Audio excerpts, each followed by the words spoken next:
I believe I will continue to take pride in fulfilling my duties. Did you hear about the prophecy in Okay, Fontaine? so I did open Genshin today. I have not started with anything, don't worry. Before we start with our story quest, I want to unlock this area because I want to see how it looks. So I'm just gonna unlock the statue of seven, and then we can like start with our story quest. Okay, this is nice. Oh,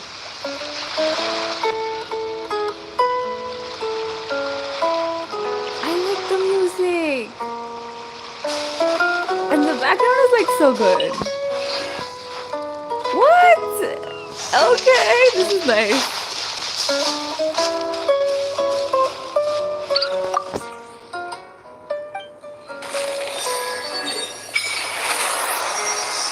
Oh, you gotta be joking. That's it?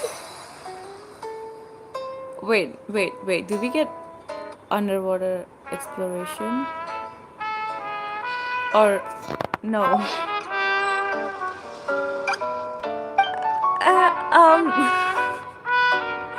Okay. Oh, never mind. I don't have any binoculars.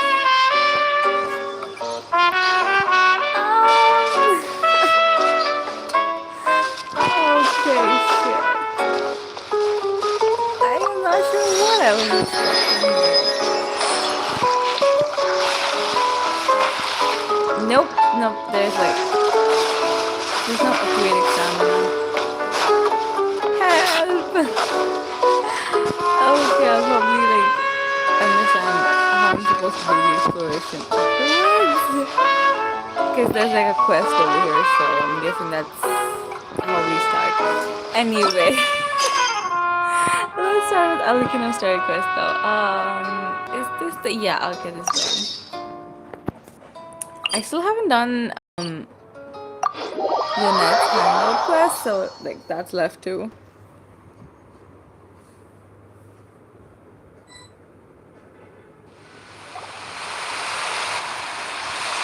Hey, traveler, Paimon.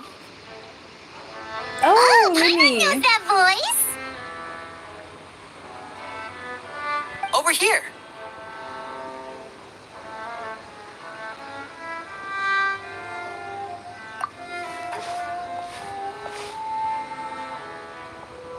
To borrow one of the more popular turns of phrase at the moment, this appears to be quite the fated reunion. Running into you two out of the blue like this has really made my day. I certainly wasn't expecting it. You can say that again. What brings you to Poisson? Wait, Paimon's got it. You must be here for one of your magic shows, right? Actually, we've run into a bit of trouble on the home front, so Father arranged for us to stay in Poisson for the time being. Oh, are Lynette and Fremine here too? Yep, along with most of the other members of the House of the Hearth. You may have noticed Poisson seems a bit more crowded than usual. So you're saying nearly the entire organization has moved to Poisson? Sounds like you've run into way more than just a bit of trouble. What's really going on? Well... Since the two of you are so curious, perhaps I can fill in the gaps. You scared Paimon half to death. Father, you're here. You know, on second thought, maybe we don't need to know. It's all probably super confidential House of the Heart stuff, right? We totally weren't trying to pry or anything. No need to be nervous. I could sense your genuine concern from your conversation just now. Of course, I can also understand your confusion. Sending so many Fatui here to Poisson, it's only natural that some might suspect an ulterior motive to be involved. I understand. I'm well aware you've had your fair share of confrontations with the Fatui in the past, and I can't exactly guarantee that we'll remain on good terms in the future. Oh, she's straightforward. As for right now, however, I would say we have little reason to be at odds, wouldn't you agree? the House of the Hearth could stand to be more open with those who have worked so closely with us in the past. As for the issue at hand, well, it hardly relates to any ulterior motive. To be frank, it all stems from a certain rumor circulating around the House of the Hearth. It's an internal matter. What sort of rumor? A rumor that a certain phantom child is hiding away in the House of the Hearth. A phantom child? Ooh, just hearing the name is giving Paimon the creeps. A spirit that should have long ceased to exist is lurking in the shadows of the House of the Hearth. What? So I decided to bring the children to Poisson before continuing to investigate the situation. I expect I should be able to track down the spirit fairly quickly. After that, it's just a matter of resolving the situation, if you will. It shouldn't be much trouble at all. If you're curious, or if you still have some concerns, it might be advisable to stick around for a few days. I'm sure the children would be exceedingly pleased to welcome some visitors. Lenny, I'll leave you to entertain our guests. I have some matters to attend to. Of course, Father.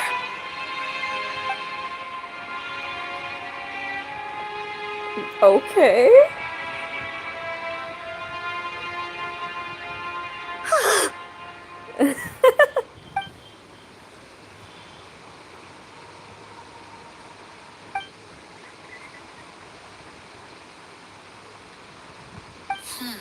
It has long been a dream of mine to invite you to our home and introduce you to my other siblings. You're quite well known in the organization already. A lot of people have been talking about you, especially after everything with the prophecy. If you're willing, why don't you stay a while and have a little chat with us? Alright. We don't have anything else to do right now anyway. But let's be clear, we're just gonna be there as guests, okay? Don't get any funny. Oh, wait a second. For your guests, that probably means we'll be treated to lots of yummy food, right? Of course. During our stay in Poisson, we've been helping out the locals with some fishing. We bring in quite the bounty every day. In fact, today is the perfect chance for me to show you what I can do in the kitchen. Oh? Let's go. I'll take you to where we're staying.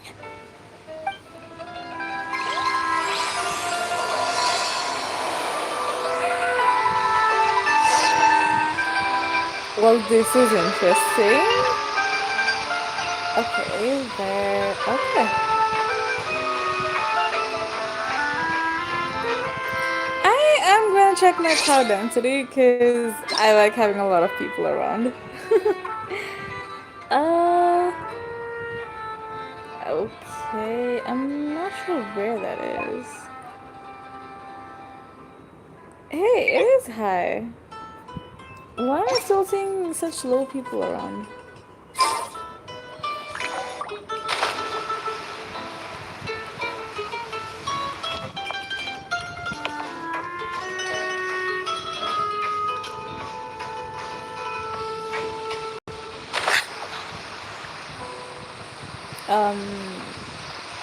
Where? We rented this house from one of the locals to use as a temporary base. I'll come back later and tidy up a bit. After that, it should be all ready for you to stay in tonight. Awesome, thanks. So, where are we off to now? Well, when I happened to run into you two earlier, I was actually in the middle of distributing some supplies. With this many people staying in Poisson, we have to bring in outside supplies every now and then. I should probably make sure the rest of these provisions get delivered. Otherwise, people might start to get antsy. Okay, we'll come with. There are all sorts of rumors about your organization floating around out there. Paimon's not sure if she could even take a wild guess as to what's true and what's not. But now that we finally have the chance to see a day in the life of the house, we can take a good look at how you operate. Well, you're more than welcome to come along. Just follow me.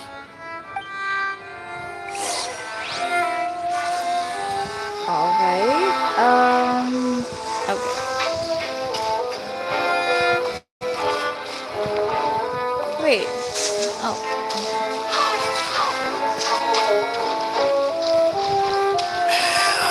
Looks like the darn fish. Up. Where am I even going? Oh my god. Somebody help me. What should I do I today? have absolutely no idea how to. Oh, okay, well, this is not good.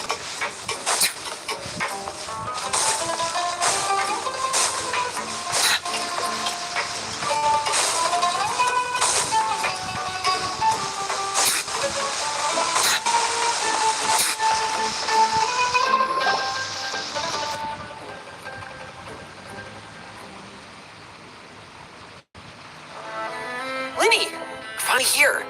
The supplies. I'm assuming you've brought them with me? Yep. Here you go. Hello? Something caught your eye? It's the Traveler and Paimon! No way!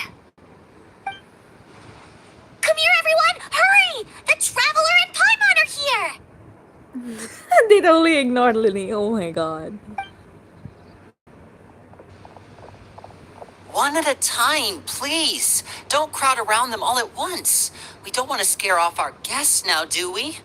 Oh, it's alright! Gotta say, Paimon didn't realize we were this famous. Of course! Father and Linny have told us so much about you. Father told us about how you helped Linny. According to her, you're a trustworthy friend. And as far as she's concerned, that's pretty much the highest compliment we've ever heard her give. As you can imagine, everyone's been very curious about you.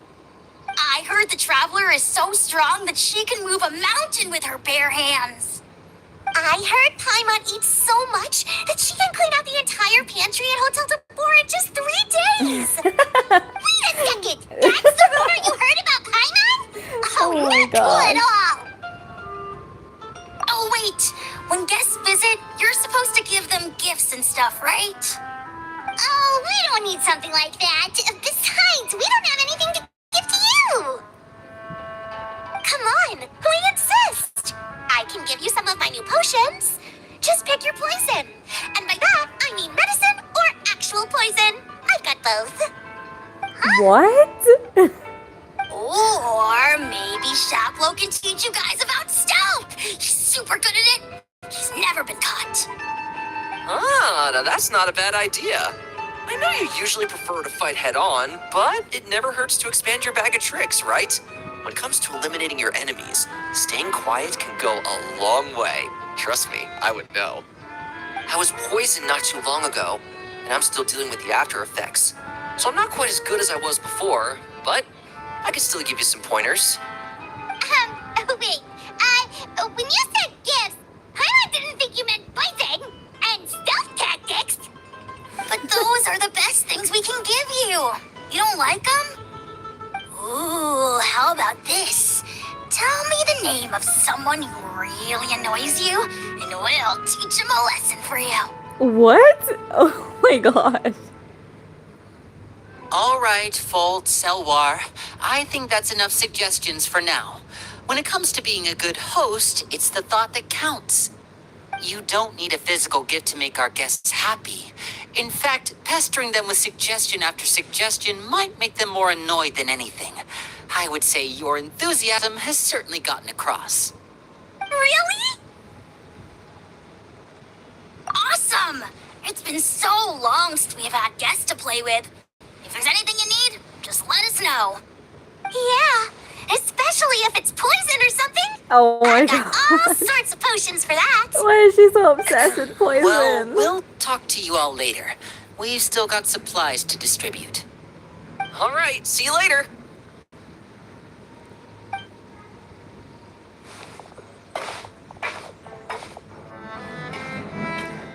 Bye! Definitely the more enthusiastic bunch. Lenny, about all that poison and stealth tactics talk just now. Scared you, did it? That kind of talk comes with being part of the House of the Hearth. When Foltz was really young, he strangled all of his family pets, just out of curiosity. He was labeled a dangerous problem child and was abandoned by his family. That's a Elwar serious has an issue. unnatural obsession with potions. Father has forbidden her from trying all the different concoctions she comes up with, but she still tries to test them in secret. You really have to keep an eye on that one. Oh My my chapeau god. is around my age. While I'm mainly responsible for collecting intelligence, he handles surveillance. He's very passionate about his work and has no reservations about taking on some very difficult missions. That is some serious height difference right there. How? Like, Linny looks so young. How is Shaplo so much older? Like, what? He looks so much older. There's no I know way. you two probably aren't used to that kind of talk, but I can promise you they only had the best of intentions. Things like stealth tactics and developing different poisons, they really mean a lot to them. They were just trying to share the best of what they could offer, that's all.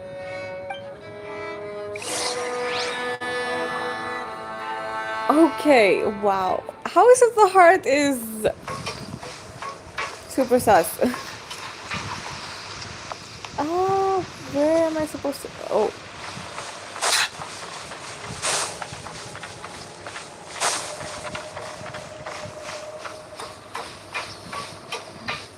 Here?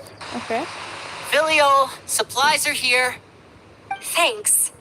And who are these two? Outsiders? Allow me to introduce you. This is the Traveler and Paimon. Oh, you're the famous duo I've been hearing so much about. It's nice to meet you. I heard you've traveled to all sorts of places. Is that true? Of course! We're making our way all across to that! Oh, good for you. You must be pretty familiar with Fontaine by now, then. Have you seen the new opera that started running recently? I think it's called... The 4,000 Thieves? Oh, this is the first we've heard of it. It seems like it's going to be fantastic. From what I've been able to tell from the posters, anyway. You should definitely check it out if you have the time. Oh, and there's the Blind Maiden, too. That one is supposed to have audience interaction. Seems pretty interesting. After this mission is over, I think I'll go get a manicure. Oh, maybe I should dye my hair. Wonder how much it'll cost. Is it just Paimon, or do these two seem much easier to get along with than the others? Looks like the House of the Hearth has some normal members after all. I heard that. Oh! Oops. I'm guessing you're referring to Foltz and the others? Yeah, we're definitely not all like them. I bet those crazies are practically foaming at the mouth right now. I'm sure they just can't wait to get back to Snezhnaya to carry out the plan. That's enough, Filio. Don't talk about family members behind their back, right? Whatever. Let's go. Guess this is goodbye then. If you ever have some time, we should go see the opera together. Normal indeed. Well, that's it for the supplies. We should probably head back as well. Lenny looks exhausted. Well, they didn't seem too happy with each other. Seems like there could be something more going on here. You're right. We're only here as guests after all. Oh, Lenny's getting super far ahead. Come on, let's catch up. Okay, where are we supposed to go? Oh, right.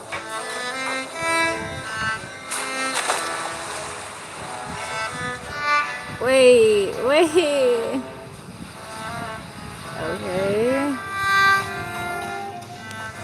Oh,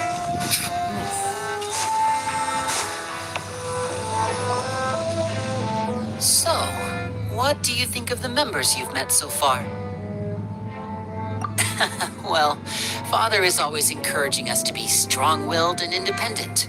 So if there's one thing we've got, it's people who aren't afraid to speak their mind.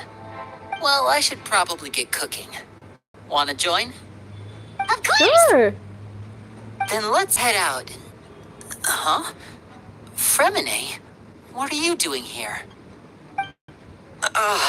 Well, Hey, nice to see you again! you too. I heard you're here as guests of House of the Hearth. Welcome. We were just going to make some food. Why don't you come along? I could use some help in the kitchen, and I seem to remember you mentioning you wanted to make seafood soup for the traveler in Paimon. Seafood soup? Oh, Paimon's drooling already. Were you looking for something just now, Fremine? Maybe I can help. It's nothing. I just wanted to see if there were any extra supplies. Yeah, we've got some left over. What do you need? Some food and water. And some clean cloth, if possible. No problem. Give me a second here. Food, water. Wait a minute. What do you need all of those for? You're not on any missions as far as I'm aware, and you were just going to come eat with us. So what's this all about? I thought I'd grab an extra portion because I get hungry at night. Could be because I'm growing, you know? And He's definitely hiding something. Fremine, you remember what I told you? You're not like me. Your lying skills still need some work. Tell me what's going on. Is it really bad enough that you have to keep it from your own brother? Maybe it'll be better if we gave them some space.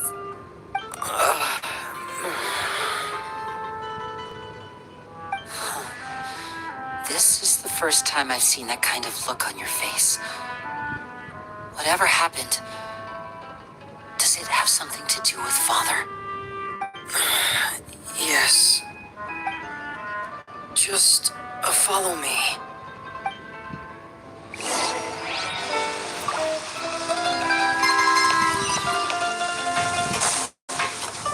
Probably something to do with that phantom child that Arlecchino mentioned earlier. Oh wait, where are we going? You're back! Oh, and you've brought some friends with you this time. Hello, my name's Linny. I grew up in the House of the Hearth. And you are? Hi, Lenny. I'm also a child of the House of the Hearth, just like you.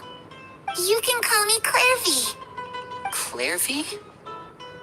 It's nice to meet you. Does that name ring any bells, Lenny? No, not at all. That's not a name we have on our roster, I'm sure of it. What I'm not sure of, though, is how she managed to sneak in. She must be the phantom child Father's been searching for. From the looks of it, I'm guessing you were the one that found her, Fremine. You, haven't told Father, have you? No, I haven't told anyone. I've just been keeping her hidden. For how long? About half a month now. What?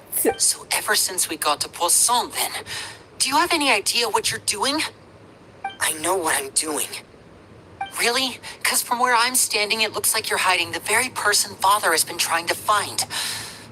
If Father finds out about this, everyone involved is going to be punished. You know the rules of the house, Fremine. I know you do. Father doesn't tolerate any form of betrayal. So why are you doing this? I've thought it through. And I just can't hand her over like that. Linny, don't you remember last year? Chaplot nearly died after getting poisoned during that one mission. He wasn't able to get back before the poison started taking effect, and not a single person was there to help him. That night, while I was sleeping, I heard a voice telling me to go save him. I opened my eyes, but I couldn't find the source of the voice. I thought maybe I was just hearing things, but I went to look for him anyway. Luckily, I got there with enough time to save his life. That feeling of being haunted, of hearing voices, it's happened many times in the House of the Hearth. I'm sure you've noticed. So what you're saying is, that was her? She was the one who spoke to you that night? Unless there are other spirits roaming around the House of the Hearth, I don't think there's any other possibility. If Clairvy were our enemy, it wouldn't matter whether she was a spirit or an actual child. I would have acted without a second thought, because that's what Father ordered us to do. But she's been living with us, helping us from the shadows all this time. I think that makes her family. I couldn't just hand her over to be dealt with. Not when there's so much we still don't know. So what's your plan then? You can't keep her here forever. Someone is bound to find out eventually. I haven't thought that far yet. I don't want to disobey an order from Father, but I also don't want to put Clairvy in danger. Come with me. There are a couple things I'd like to say to you in private.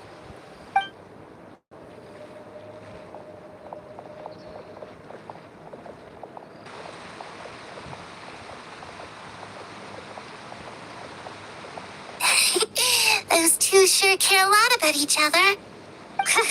Well, they got a funny way of showing it. From where Paimon was floating, it sure seemed like they were about to bite each other's heads off. No way. They have a really deep bond. I could tell right away, because I also have a friend like that. I just don't know how long that kind of bond can last. The darkness in the house runs deeper than you can imagine. No one can get out alive. I'm sorry, Liddy. I really didn't mean to drag anyone else into this. Oh, really? You didn't mean to? 'Cause I, for one, wish you did. Huh? What do you mean? You know, when we were younger, you didn't call me Linny. You called me brother, just like Lynette. We grew up together, the three of us. We were all orphans, all rescued by Father. Of all the siblings in the House of the Hearth, I think our bond was the closest. Later on, when you started calling me Linny, I wasn't actually surprised. After all, Lynette and I are related by blood. We've had to depend on each other to survive long before we joined the house. Linny, The darkest and most difficult moments of my life happened before you and I had ever met. I'm sure that's true for you as well. Even so, Fremine, we've stood by each other for all these years now, and to me, that means more than blood. You and Lynette are the most important people in my life. No one can replace you. So I won't let you face anything alone. Not if I can help it. Oh, looks like things are getting kind of heated between Linny and Fremine. Maybe we should go check on them. Oh, it's raining. I should put my clothes away. Wait, what? She just disappeared.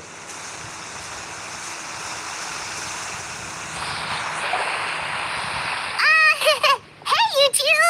Hope we aren't interrupting anything. Like a fight, or... Oh, wait a minute, Fremine. You're not crying, are you? Is everything all right? everything's fine. Thanks for asking. Well, we're all friends here, right? We've been through so much together, so if there's anything we can do to help, just say the word. It's just a small family dispute. It's not something our guests should trouble themselves with. In fact, it might be better if your stay ended here. What are you getting at, Traveler? When guests are around, families are often on their best behavior. And any disputes are less likely to escalate. That's what you're trying to say, isn't it? I just... Thank you. I was was really hoping to keep you out of it. But even if I could think of some other reason to turn you away, I'm not sure I could convince you. I know things could turn dangerous, so I promise you this. From now on, I'll protect you like my life depends on it. Aww. Me too. Oh, that's so cute. Back to the matter at hand then. If we don't plan on handing Clairvy over to Father, then our only other option is to solve the mystery of her identity before Father is able to track her down.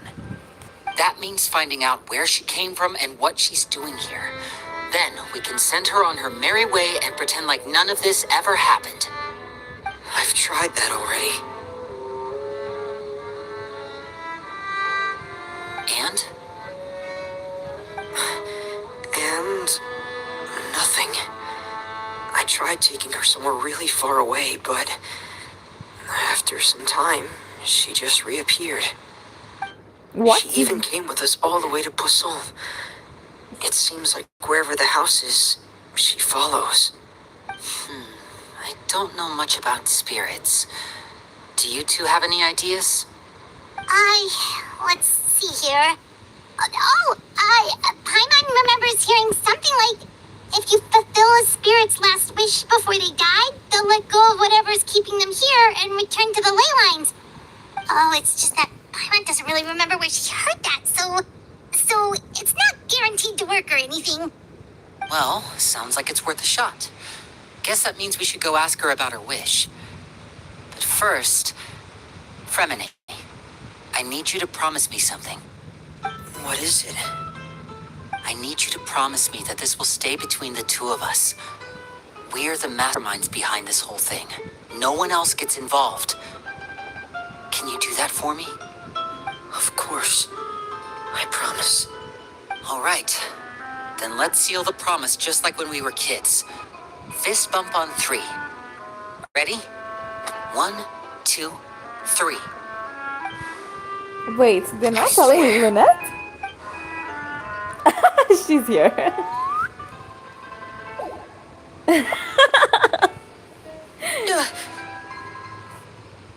Whoa! Lynette! But what a surprise! What brings you here, dear sister? She looks so unamused.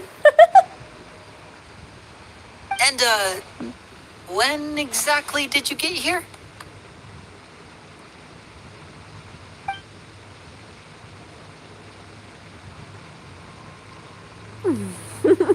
You're an idiot, brother. And you too, Fremine.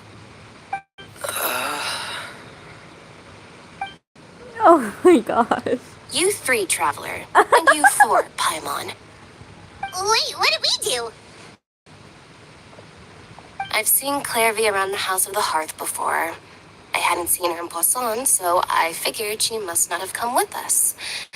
But it turns out you were just hiding her. I heard you talking about your plan.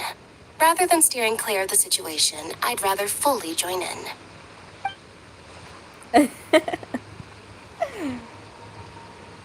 If you don't agree, I'll have no choice but to report everything back to Father.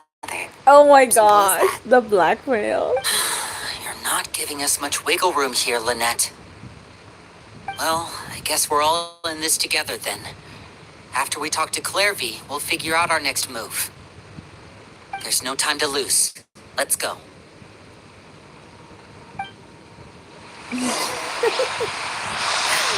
Oh my gosh.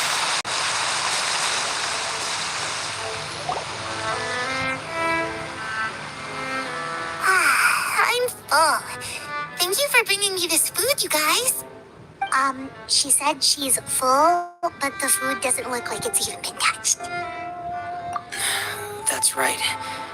Based on what I've been able to observe, it doesn't seem like Clairvy can interact with the physical world at all.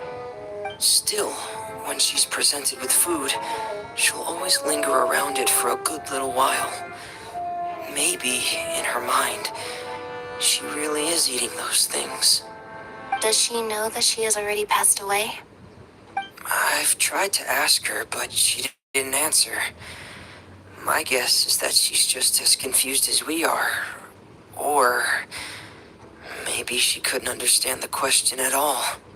Clairvy, if you've got some time, I'd like to ask you a few questions. Sure. Oh, another new friend. Hi, I'm Clairvy. Hello. Clairvy, how did you join the House of the Hearth? Huh? Isn't it the same for everybody? The knave brings you here and then you can't leave. It's just that your name, it's not on the roster.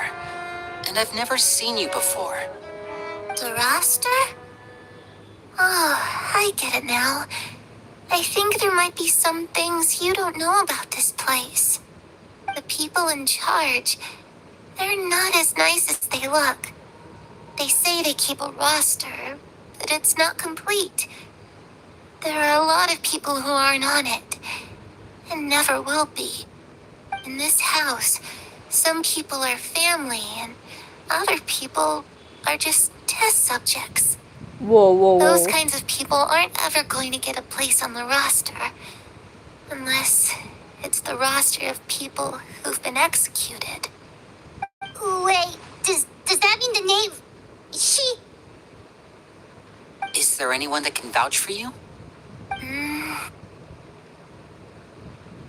Perry, she's my best friend.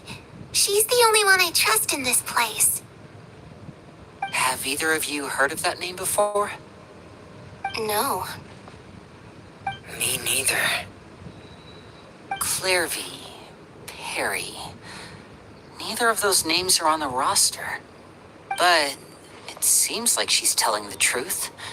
Either that, or this kid's already got a bag of tricks Welcome bigger to the than mine. stream. Maybe we should try a different approach. Clairvy, do you have a wish? A wish? It can be anything you want. Just imagine, it's your birthday, you're blowing out the candles, and your wish is...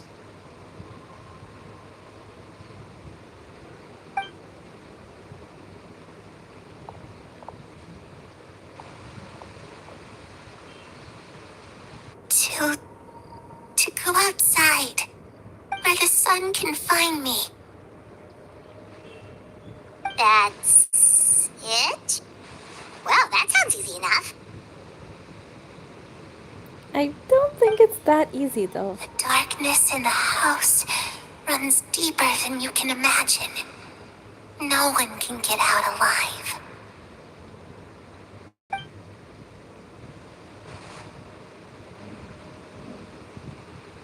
Okay, time to divide and conquer. Listen up, I've got a plan. I'll try and find a way to use basic illusory magic to take Clairvy outside and bring her somewhere with sunlight. Lynette, try and find the list of executions that Clairvy was talking about and see if her name is on it. Fremine, you stay in Poisson. We can't be the only ones who've had run-ins with Clairvy. I need you to collect intel on everything she's said and done. Understood. I'll try my best. What about us? What should we do? I really appreciate your willingness to help, but this is a family matter. I don't want to drag you in too deep. It's too risky. Let me think. Since Father considers you to be guests, maybe you could stick by her side for a little while. You don't need to do anything except keep up some nice, casual conversation. Ah, Paimon gets it. You want us to distract her. I'll give you a magic bird. If Father suspects something, all you need to do is release it when she's not looking, and it'll alert me that something's wrong. Of course, so that's cute. only as a last resort. If Father doesn't seem to notice us, there's no need to make contact. We'll reconvene here tonight after all's said and done. If the worst case scenario happens and we're discovered, just tell Father everything. We're not going to let our guests get punished for our own actions. That's where we draw the line. Alright, well, be careful. You too. Okay, this is where we part. Father should be at the beach nearby. Off we go. I really hope this goes well. No, it has to go well. That's the only way this can get resolved.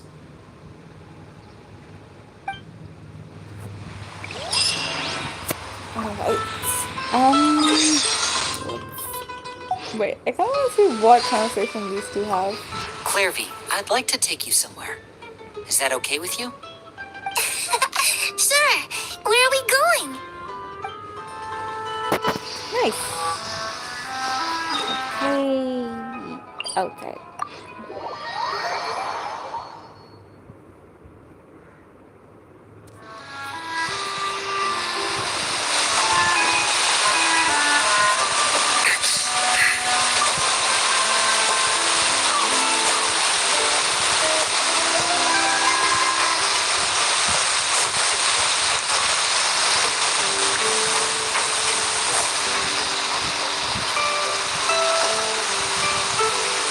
Oh, I haven't wished on Aventurine's banner yet.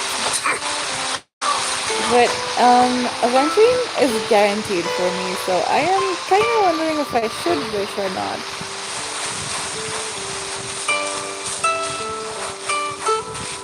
What about you? Have you wished for Aventurine?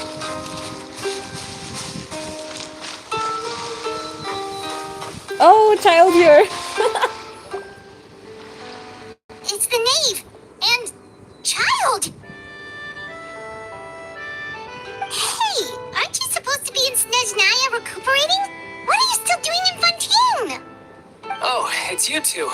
I didn't expect to run into you here. I was unconscious for quite a while after the fight in the Primordial Sea. After I woke up, I realized I was being taken back to Snezhnaya, and well, I couldn't have that now, could I? Not when I've still got unfinished business here in Fontaine. So, I mustered up all my strength and made the journey back on my own. What sort of unfinished business are we talking here? It has to do with Skirk, my master. I really wanted to meet up with her, but by the time I got back, she'd already left. Oh, congratulations on getting Aventurine, by the way. Yeah, I think Firefly is going to be a playable character. But I'm not sure if we'll get her as a Stellar One Hunter or as Firefly herself, you know? I still have so many questions for her. Without any other leads, all I could do was ask the knave to help me track her down. She must have left behind some traces from her time in Fontaine. Oh, okay. So, have you found any clues? Unfortunately, no. While the House of the Hearth is adept at collecting all manner of intelligence, certain existences can still manage to escape our purview. Basically, unless Master feels there's a need to meet with me, she's not going to be found. But that problem has an easy fix. I just need to become stronger, and then... Paimon thinks you should focus on getting better first. The worst of it is over. It's all thanks to that one kid from the House of the Hearth. Elwar, I think her name was. She gave me a bunch of random potions to drink. They didn't go down easy, let me tell you. Pain and chills all over. Wait But a they minute. really did help speed up my recovery. And that's good, because it looks like I really do have to head back this time. The old man's been putting the pressure on me. He sent someone to tell me I'm needed for some sort of project. Project Stuja? Yeah, that's the one. I heard Regrader's involved too. I'm not looking forward to having to listen to all his monologuing, that's for sure. Hey, maybe you could think of a way for me to stay in Fontaine for a little longer. Helping Linny and the others brush up on their fighting skills would be far more interesting. If you and I could spar, that would be even better. I've been waiting for a chance to see you go all out. And what a sweet little daydream that is. But I also have a role to play in all this. I'll be leaving Fontaine shortly as well. Besides, considering how little they see fit to step outside the homeland, being called on to return to Snezhnaya by such illustrious dignitaries What a great honor. Wouldn't you agree? One I could do without, I'd say. Is it just Paimon? Or does it kind of seem like they're... Yep. So, dear guests of the House of the Hearth, to what do I owe the visit? Well, we just... Right! We're super close to Linny and the others, but we still don't know much about you! She's awful that at so? lying. Introductions have already been made, have Oh they my not? gosh. Oh, well, you see, there's only so much you can learn about someone from a short introduction. At least tell us something a little extra, like, why do you call yourself father? Good question. I'd also like to know. The fact that you have to ask tells me our intelligence work has been quite successful. Telling you the answer to that question would only serve to undermine that success. And we can't have that, now can we? Oh, come Spoken on. like a true diplomat. That was some expert sidestepping right there. Well, if there's nothing else, I think I'll take my leave. I still have a small matter to resolve at home. Wait, don't go! Oh, Paimon, come on. Don't say it like that.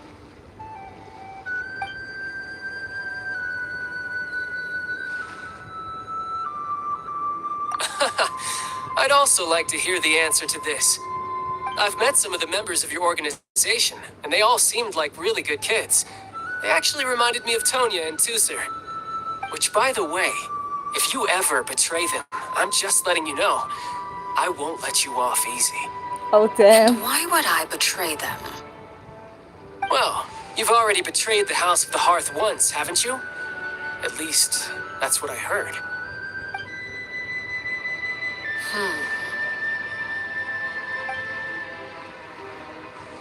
Okay, I admit. That's just what the old man told me. The rooster, I mean.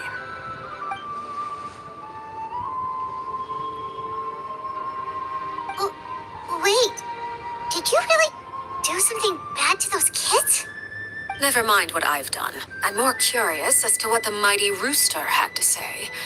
Care to enlighten me? Well, nothing much. Just some stuff about you taking out many other members of the House of the Hearth, and even going so far to attack your own family. I see. Oh, based on your reaction, I'm guessing it's all a bunch of lies.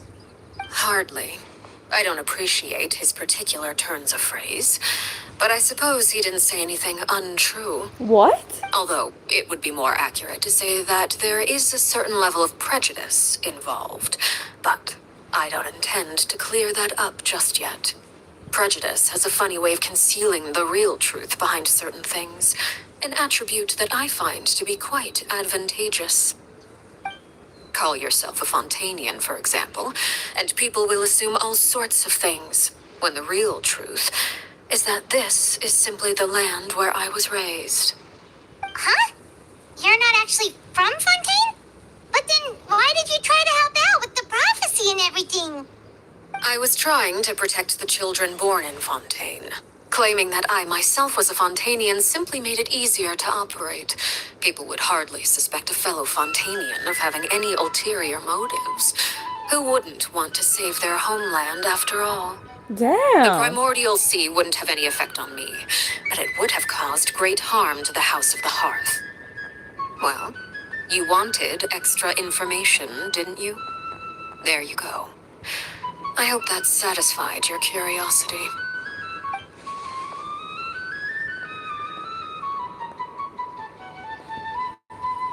So, you stayed in Fontaine for the kids. I guess I was wrong to believe you'd betray them. Apologies. Looks like I was holding on to some prejudices myself. Good. Like I said, I like it when others have misconceptions of me. Actually, while I was recuperating at the House of the Hearth, there was something else that really caught my attention. I heard that members always resolve disputes and arguments with a friendly spar, and the loser has to back down. Seems pretty cool if you ask me. Would also give them plenty of opportunities to hone their skills. Well, that's only a recent development.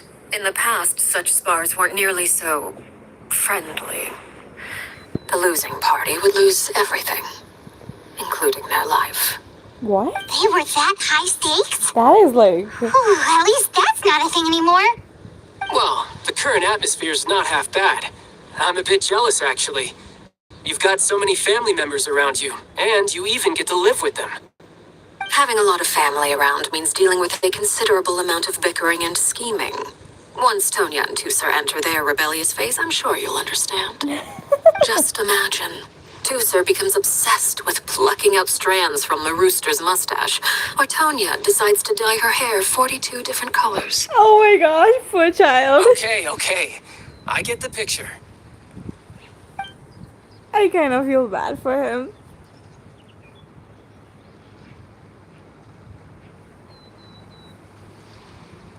Well, would you look at the time? I should probably get going.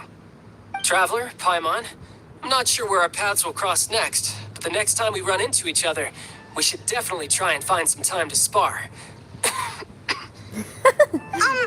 Again, maybe this is a conversation we can have when you look less like you're gonna kill over. Yep. All right. Well, thanks for everything, Arlecchino. No thanks necessary. You also played a part in obtaining the Gnosis. I would say we can call ourselves even. I like the sound of that. Well, I'm off. See you all some other time. We should probably get going too. Do you want to head back with us? Oh? You want me to leave so soon? Oh, well, you see, Oh, Paimon. I'm rather enjoying the evening breeze. If you don't mind, I think I'll stick around for a bit. I have some things to think about. Apologies for not attending to you like a proper host. Please forgive this slight. I do hope you'll have a pleasant stay. we managed to keep her distracted until nightfall. Good thing Child was there to keep the conversation going. You don't think she suspected anything, do you? Oh, I wonder if Liddy ran into any issues. Let's hurry back and see how everything went. Oh? You decided to stay a little longer? Let's take in the ocean view together then.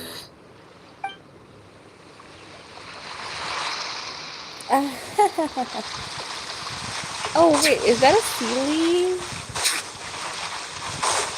Is it? Oh no, it's those floating hydro something. I forgot the name. Okay, yeah, return to voice saw. Wait, did I just... I don't know why I did that. Okay, damn.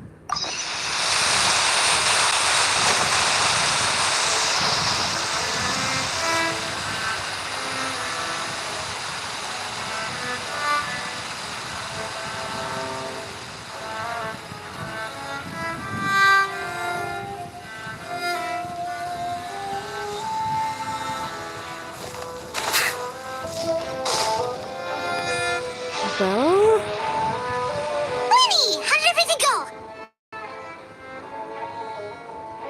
Well, long story short, we ran into a small issue. Clairvy can't go into the sunlight. I thought as much. Everything was fine at first. She followed me up to the surface just like I told her.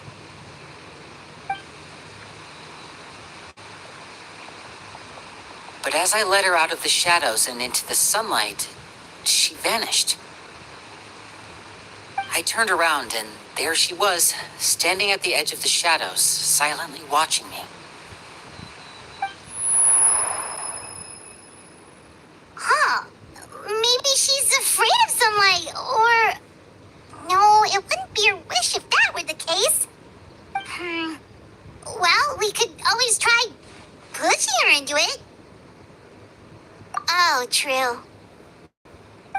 I've pretty much tried it all already. Nothing worked. Eventually, the sun went down, so all I could do was bring her back here. How did it go with you, Lynette? Good. I've got the list. It's right here. Really? Well, what are we waiting for? Let's take a look.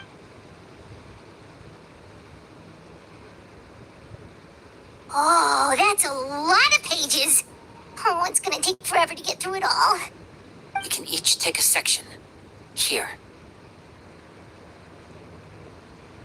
La Pouillade, L'Endroit, Chambel, Horaire. Whoa, okay.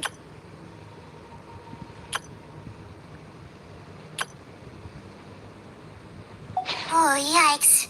That Horaire guy has a huge scar on his face. He's kind of giving Paimon the creeps. I've met him before. The scar is from an injury he received during a mission. I still remember him joking with me about it. He said any future lover would take one look at him and then lose all interest. Did he say anything else? Well, I asked if there was someone he was interested in. He said no, and that's where our conversation ended. It was only later that I learned he really did have someone he liked. He risked everything to escape so he could be with her, but it didn't work. One day, Father asked to see him, and, well, I never saw him again after that. What? That is so Wait, sus. so that means the knave, she... It may seem cruel, but it's just one of the rules of the house. Betrayal is not to be taken lightly. We know too many secrets to come and go as we please. So, if you do try to leave, you pay with your life.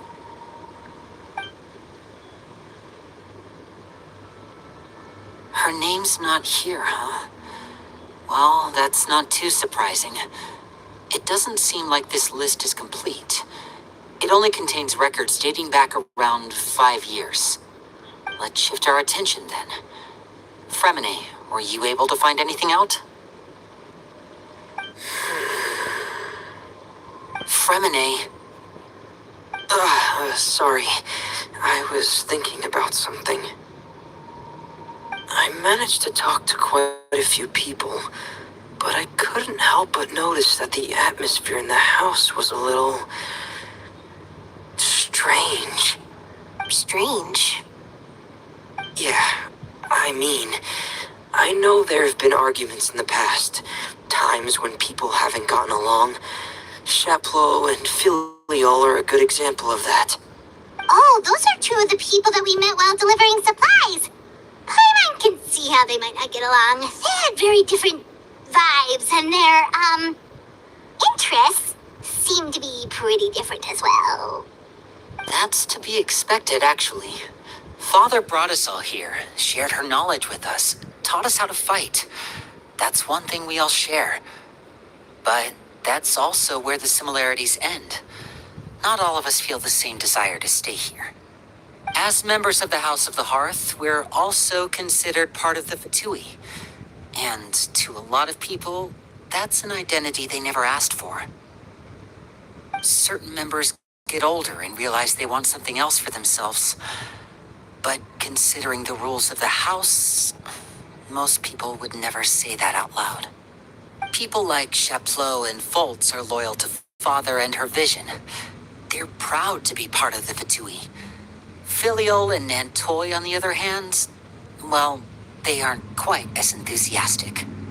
These kinds of conflicts have always been there. It's not like Father is in the dark about any of this. Well, that's true. But it just feels like things have gotten worse lately. Filiol and the others, it seemed like they were meeting in secret to talk about something. I can't say for sure, but I think they've met Clairvy. You think she's been inciting them to act out? No, not exactly. But I wouldn't be surprised if she said something to them about the darkness in the house and how deep it runs. She's told me about it before. Experiments being run on children. People being used as pawns on the battlefield without so much as the strength to survive. And they just believed all that? Without any evidence? Clairvy's words probably gave them the excuse they were looking for. Whether they actually believe them to be true is secondary. This is all because of Project Stuja, isn't it? Whoa. Hold on a second. What's this Project Stuja all about, huh? This is the second time it's come up now. Sorry, but I'm not sure of the details either. I only know what Father has told us, which is that it's something the Rooster and Regrader have been working on together. Apparently, it has to do with the Fatui's strategic plan for the future. Because the House of the Hearth was so successful in obtaining the Gnosis, we now have the honor of playing a key role in Project Stuja. Wait, but isn't that a good thing? Key role is just another way of saying dangerous role. To us, the whole thing is an inconvenience. Father thinks so too, but she's in no position to refuse. Their plan isn't exactly unreasonable, and they've been funneling the house a lot of funding. It's just that we'll lose a lot of members in the process. Participating in the plan, it's an honor in name only. What they're really trying to do is subdue us. The existence of an intelligence organization outside their control makes them feel uneasy.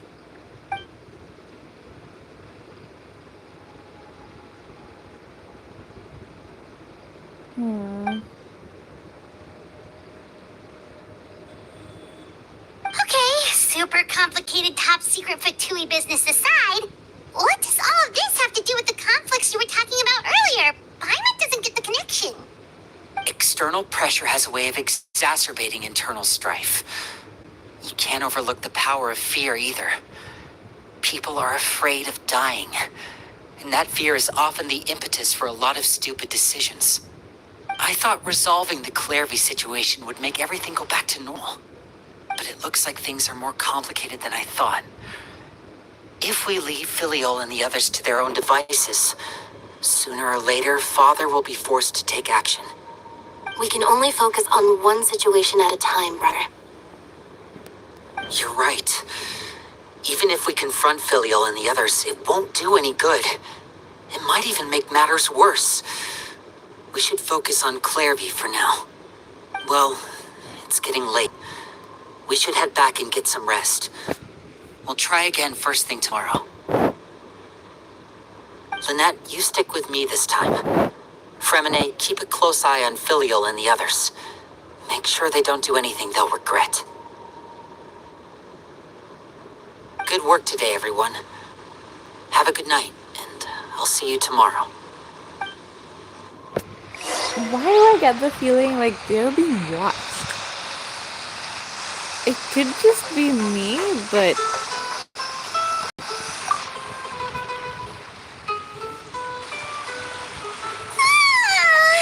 Oh, I'm always looking forward to an early night, but she can't sleep at all. Hey, you don't think the knave will be too angry with Winnie and everyone if she finds out about all this, do you? She's even scary when she smiles. If she were to actually get angry... Ooh, you have to protect Paimon if that happens, okay, Traveler? Trust is ever, Traveler. Oh! Look! Look over there! Quick! Let's catch up with her before anyone sees! okay, I think he's going to go outside. Probably.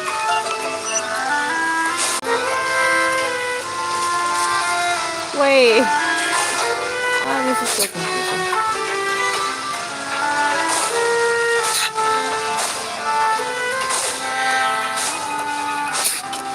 Over there!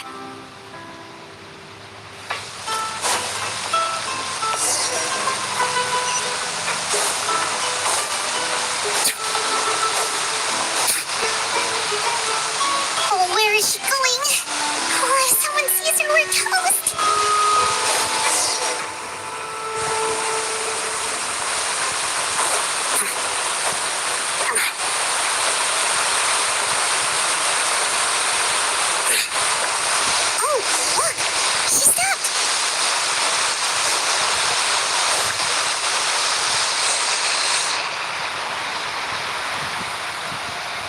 knew she'd go outside. Clairvy! Shh. I opened the window while no one was looking. Look how pretty the outside is. If only I could have more than this. You probably think I'm being silly, huh? All this hopeless resisting. It's better to dream of what I could have than try to make it a reality, right? Please, help us get on the same page here, Clary. We need you to tell us what you know. Can you do that? Sure. Although, after you hear all this, I think you might regret that decision. Everyone in this family is nothing more than a tool, something to be used and exploited. We're all expendable, including me. As long as you're useful, you get to stick around. Lose your value, you're handed over to the doctor, experimented on, and given a fate worse than death. I've seen it happen again and again, and I've had enough. You're saying the knave did all that? It's just, that doesn't seem like something she would do. She's scary and all, but it seems like even she has lines she wouldn't cross. Yeah, why would she? I knew you wouldn't believe me. Everyone thinks she's a good person. They all think of her like a real mother. Mother? Wait. She doesn't deserve that title. She's disgraced it and tarnished it. And if I had things my way, I'd never see her again. If only Perry were here, she'd understand. Harry. There's that name again. Also, Paimon's getting a strange feeling.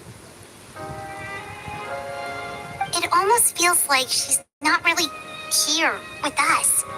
Paimon can't tell if she's actually talking to us or if she's mistaken us for someone else. Well, in any case, it seems like she really needs someone to talk to. We should keep her company for a little longer. She looks so young, but it seems like she's been through a lot. It's getting windy. I should close the window. Ooh, look at the moon. Isn't it pretty? Hey, wanna hear a secret? I heard that if you look up at the night sky in Snezhnaya, you can see the aurora. It's supposed to be super pretty. Even prettier than the moon tonight. Perry and I promised each other that once we're older, we're gonna go see it together. But I can't find her. I'm worried she's all soup and... No, that wouldn't happen to her. She's special. Mother likes her a lot. I should really go talk to Mother, but we just fought. She doesn't want to see me, and I'm too scared to face her. What should I do?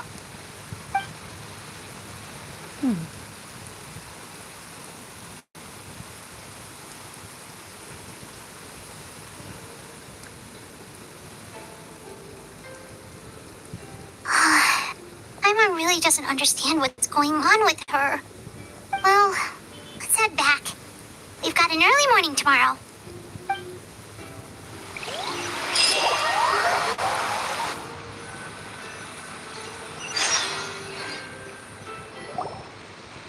All right, looks like we're all here. Let's go ahead with the plan. Oh? What is it? What makes you ask that? Well, we kind of ran into Clairview last night, and that's what she told us. We met the doctor back in Sumeru. He's super dangerous, and he's done all sorts of bad things.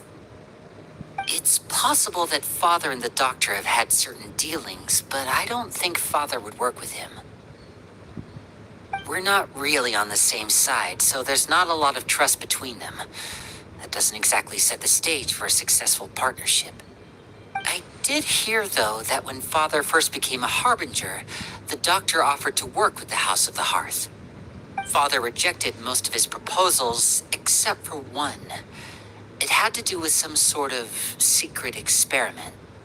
Secret experiment? Could that be what Clairvy was talking about? I don't think so. I don't know any details about the experiment itself, but I do know it's an entirely independent operation. The doctor only proposed a direction for the research. That was the extent of his involvement. I still don't think that counts as working together. The details of the experiment are confidential, but complete records are kept on all participants. That doesn't seem to be the case with the situation Clairvy referred to. I know you don't agree with some of the Fatui's methods, and I'm not asking you to. But I am asking you to trust us on this. The House of the Hearth has its own principles. There are certain lines we're not willing to cross. Alright, that's good to hear at least. Clairvy seems to think the knave and the doctor worked together to do something horrible. If that turned out to be true, Paimon doesn't know how we would even face you guys. It's just that it doesn't seem like Clairvy is lying either. The easiest thing to do would be just ask the knave directly, but Paimon doesn't think she'd tell us. Father didn't come back last night. She's probably still near the shore. We'll be counting on you to distract her. Lynette, you're with me. Fremine, you know what to do. Be on your guard, everyone. All right, let's get to it. Well, this definitely seems super suspicious. Where are we going today? Let's try somewhere further away this time.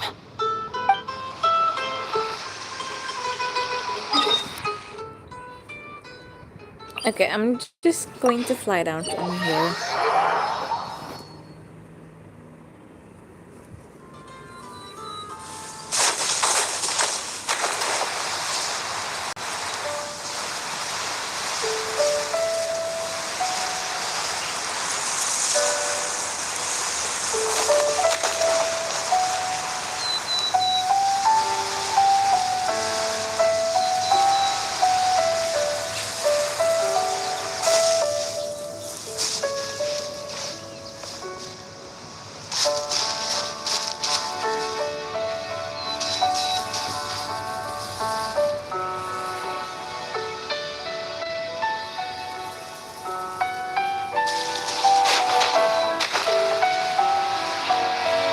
But she's actually still there.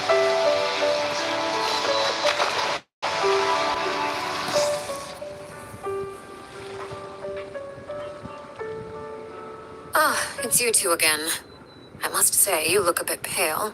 Did you have trouble sleeping last night?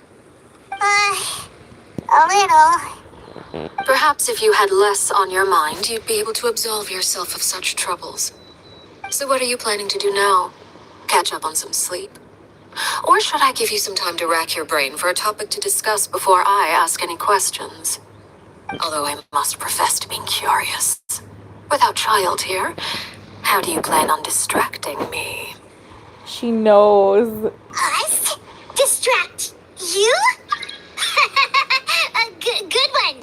But no, we were just here for a chat. Looks like you could have used some extra time to think. No matter. If you don't have any other plans, why don't you accompany me somewhere? Don't worry. I'll be sure to steer clear of any scheming children. The ocean breeze is sure nice today. Children always think they can hide things from the grown-ups, but nothing gets past me. Least of all a little scheming. I think I'll let them have at it for a little longer. I can be very patient. Well, I'll leave you to think things over. If you're so inclined, meet me outside the Palais Mermonia. She knows. Oh my god. Good things come to children who do as they're told. So I do hope you decide to tag along. If only for your friends' sakes. Oh damn. What should we do? She definitely She said clearly it. knows about everything we've been doing, and Paimon doesn't think it'd be a stretch to say she was threatening us just now.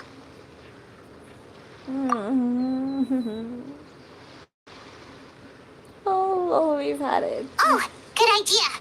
Hopefully he sees it in time. Well, we should probably head to the Palais Mermonia. Paimon doesn't want to find out what happens if we don't show up. Based on what the knave was saying just now, it sure didn't seem like it'd be anything good. Okay, then we probably shouldn't keep her waiting. It seems like Linny and the others are on thin ice, so let's do our best to not get them in any more trouble. Okay. Let's hope all goes well.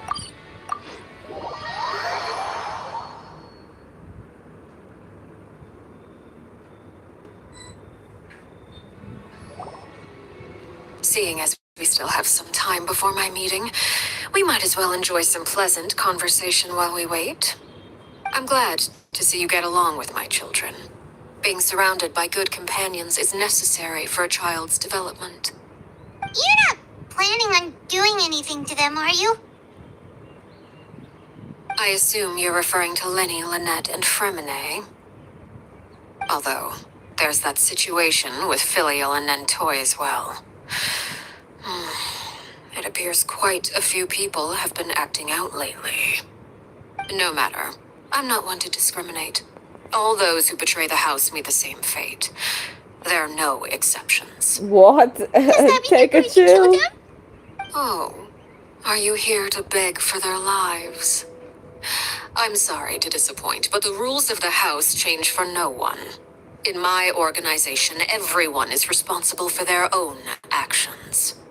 But don't you care about them at all? They really respect you. They even call you father. You feel something for them. Any organization in which feelings come before principles is one destined for ruin. The House of the Hearth is hardly an exception. You could say our principles are more stringent than most. Perhaps I can offer you this consolation at least. As our guests, you two will not be held accountable along with them. I would imagine Linny, Lynette, and Fremine will be able to keep their lives. As for Filial, Nentoy, and the others, I'm afraid there's little I can do. They can try to escape, but once you know our secrets, there's no getting out alive. But that's awful.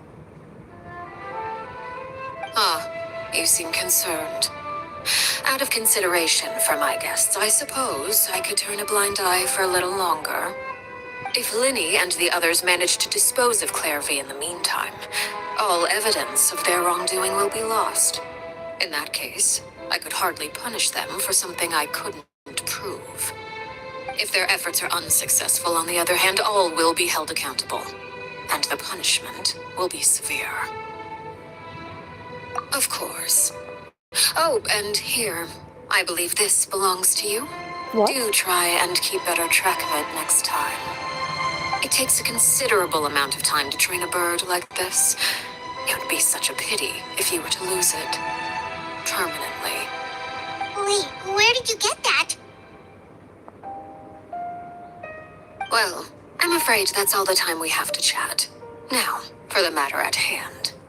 I asked you to meet me here because I have business at the Palais Mermonia. It has nothing to do with you, but I think it would be prudent for you to stick by my side for the time being. There will always be time later to run off and tell Linny what you've learned. Well, time to go. Looks like we wrapped things up just in time. What? Oh my gosh. I am scared.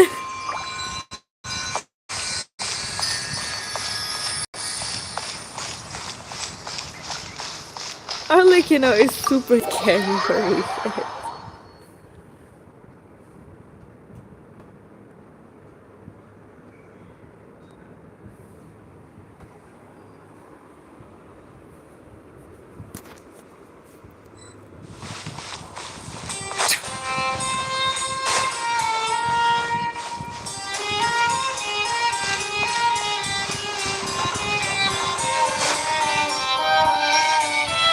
So we're meeting Neverlet. Interesting.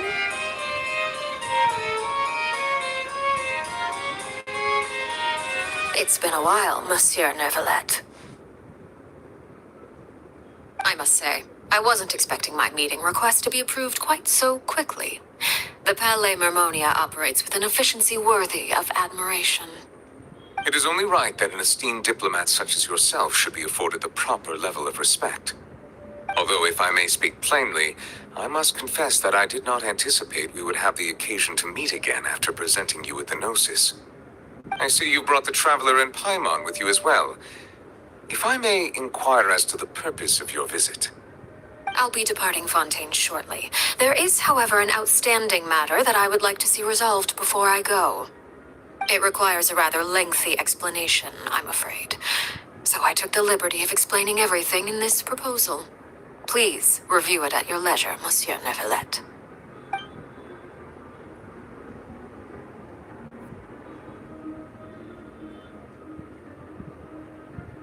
Okay. Wait, that's it?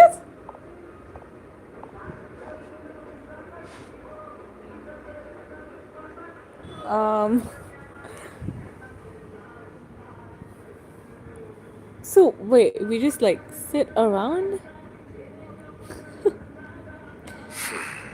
I understand your request. However, at the risk of causing offense, I must admit that I fail to see why you would wish for such a thing. I heard you have a certain fondness for water tasting, Monsieur Neuvillette, so allow me to use water as an analogy. A family is like a large body of water with countless rivers flowing in and out. As someone who watches over this system, I would hope that each river that flows from the source will eventually reach the ocean. Of course, objectively speaking, I know this is impossible. Most of the rivers will dry up along the way, disappearing into the ground and leaving nothing but a barren riverbed behind. Not all rivers are destined to reach the ocean, but I would not see their existence rendered meaningless. I believe the water that flows within them is simply meant for a different destination, like a field in need of irrigation. Or perhaps the glass of a certain water-tasting enthusiast. Did you get any of that, Traveler? I kind of did though. Your words paint an optimistic picture indeed. Allow me to remind you, however, few among us are willing to sip from a glass filled with tainted water. It may have been tainted at one point in time, but not to worry. I'll make sure it's drained of all impurities and returned to its cleanest form. What? Oh my I god. seem to recall there being a transactional aspect to your proposal. Perhaps you could expound on that? If you accept my proposal, Monsieur Neuvillette, I will gradually withdraw my forces from Fontaine. And, unless absolutely necessary, I will no longer carry out any special missions within Fontaine. I presume I can take your words to mean that, in the future, cases similar to the Tartuffe assassination will cease to cross my desk? Tartuffe? Ah, that thief who embezzled funds from all those charities, you mean? My deepest condolences to his family, but without any evidence, I cannot imagine how the House of the Hearth might have been involved in his passing. Of course, if you accept my proposal, Monsieur Neuvillette, I'm sure certain measures could be taken to reduce the frequency of such troubles. You choose your words carefully indeed. In that case, I'm inclined to accept your proposal. My thanks for your generosity, Monsieur Neuvillette. Well, with that settled, we should be going now. I took the liberty of bringing along 2 bottles of spring water from Snezhnaya for you to enjoy. I do hope I get the chance to hear your impressions. Perhaps at our next meeting, yes? Indeed. I trust you would not overlook your commitment in the meantime. All right, Traveler Paimon. Time to go. Ah, damn. We're getting threatened again. Okay. I kind of want to talk to Nula and see what he has to say. I believe I've told you before that my emotions easily resonate with those of others. Yet in the few meetings I've had with that Harbinger, I haven't been able to sense any aspect of her emotional state. Her mind is like a still body of water.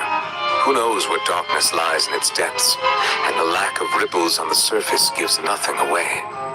It's unclear whether this is her natural state of being, or whether it's an incredible strength of will that gives her the ability to master her emotions. Either scenario, however, suggests she is a very dangerous individual. I do not expect an explanation as to why you two are by her side.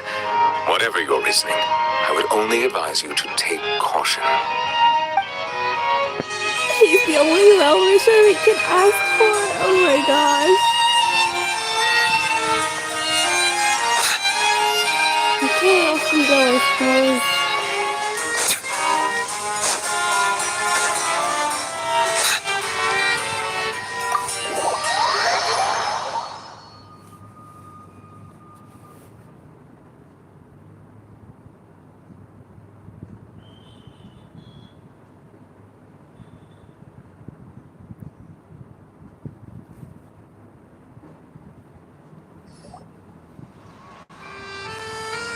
So, what exactly were you talking about back there? Paimon only heard you mention some rivers, a large body of water, and then some kind of irrigation scheme. You really want to know? I would imagine there might be more pressing concerns at the moment. Winnie, Paimon really hopes everything's going okay.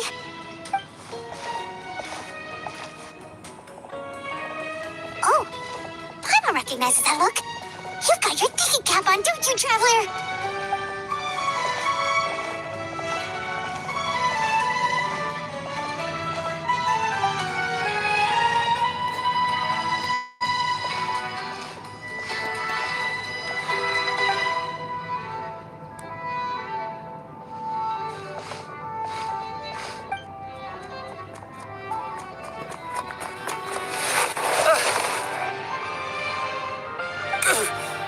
Oh, shoot.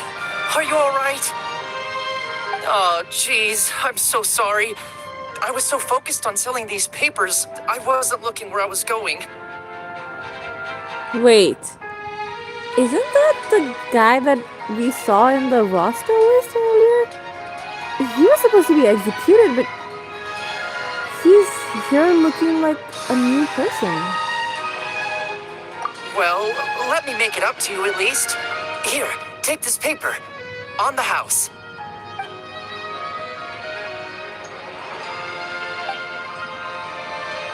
Oh, you don't have to give us anything. Please, I want to. It's not like I'm short on supply. All the extras will be useless come tomorrow anyway. It's my fault, really. I was just trying to bring home some extra mora for the family, but I bit off more than I can chew. I haven't had many takers today, so I'm still swimming in papers. What's going on here? Nothing much. I just ran into your friend here on accident. I should probably get going, actually, so... Hold on. Oh shit. Of course, I'm happy to compensate you with mora, it's just... I don't have any on me at the moment. I'll take 3 papers. Here. Your payment. Whoa. Oh! Thank you for your patronage. May the Archons bless you with good fortune. If only I had the chance to run into such generous customers every day. I should probably just take on a smaller inventory, though, right? I'm getting married soon, so sometimes it's hard to not get ahead of myself. Anyway, I should head out. Goodbye! Well, now that my affairs are settled, we should take the boat back to Poisson. We've even acquired some light reading to enjoy along the way. Actually, why don't we stick around for a little longer? Paimon just realized how hungry she is.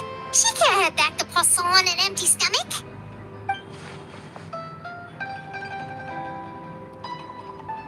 It appears you two are under the impression that delaying our return will somehow alter the situation in your favor. I'm sorry to ruin your fantasy, but your efforts are meaningless. That being said, I could be persuaded to give Linny some extra time. I just have one condition. If you agree to my request, I'll even answer some of your questions. You're quite curious about Claire V, are you not? And my relationship to her. Wait, Why are you being so generous all of a sudden? You're not gonna ask us to do something bad, are you? You overestimate yourself.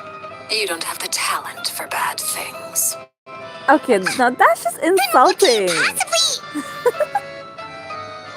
The most important consideration in a negotiation is that both sides receive something they want. Demands and threats only get you so far. Wonderful. Here it is. When the time comes, make the choice that you deem most appropriate in the situation, and lend your help to the House of the Hearth. Wait, that's it? Sounds normal enough. But what do you mean, when the time comes? When is that supposed to be? That is for you to decide. Okay. Then we have a deal. Follow me. Well, nice way of getting a very powerful ally on your side. Interesting. The knave certainly is very smart. Gotta give her that. Okay, yeah, let's head to the statue.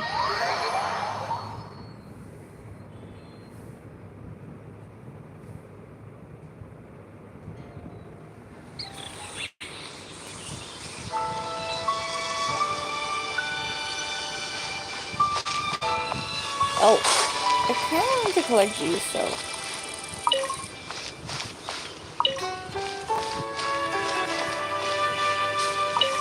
Hot time. Okay, I think that's about it though. Yeah, probably. Oh, I don't want lizards.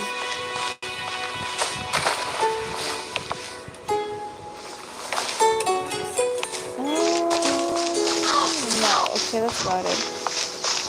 Wait, where are we supposed to go?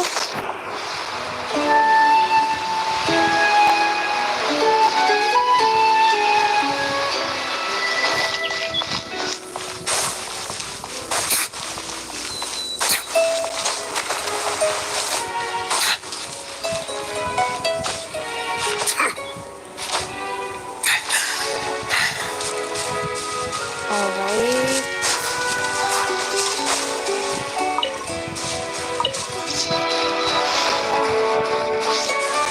Oh, come on. How much further?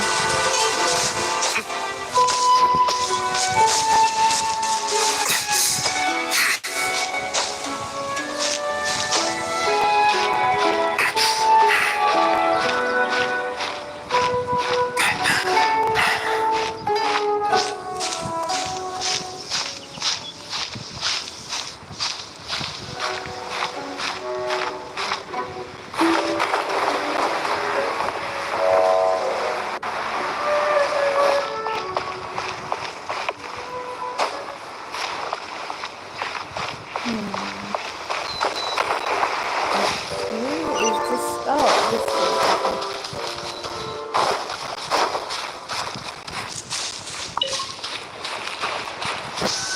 Here we are.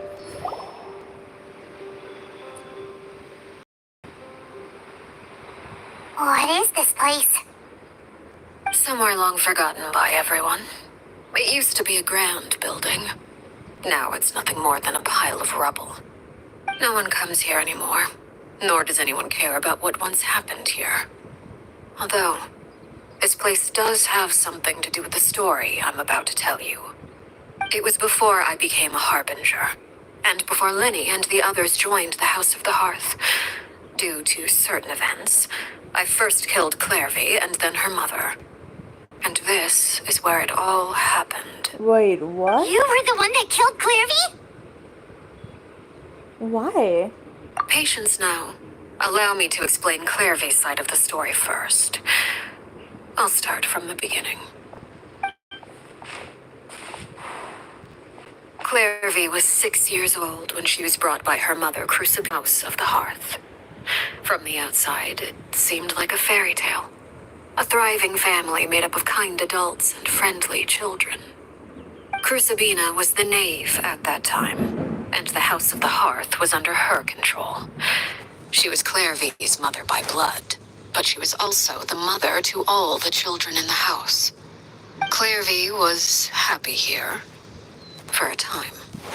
But she quickly realized that being part of this family wasn't a fairy tale at all. It was a kind of purgatory. Purgatory? Exactly. The House of the Hearth takes in war orphans from all over Tevat. But as for how to raise them, that depends entirely on the person in charge. Crucibina came up with a novel idea. She would teach the children to fight, force them to duel each other, and then crown as the king of the house the child who proved themselves most worthy of inheriting her title. It's difficult to estimate the number of children who died or remained in the process. There's little I can say about the ones who died. The ones that emerged with permanent injuries, on the other hand, well, they still served a purpose. They would be handed over to the doctor to be experimented on, or sent away on dangerous missions. Nothing more than tools to be used and then discarded.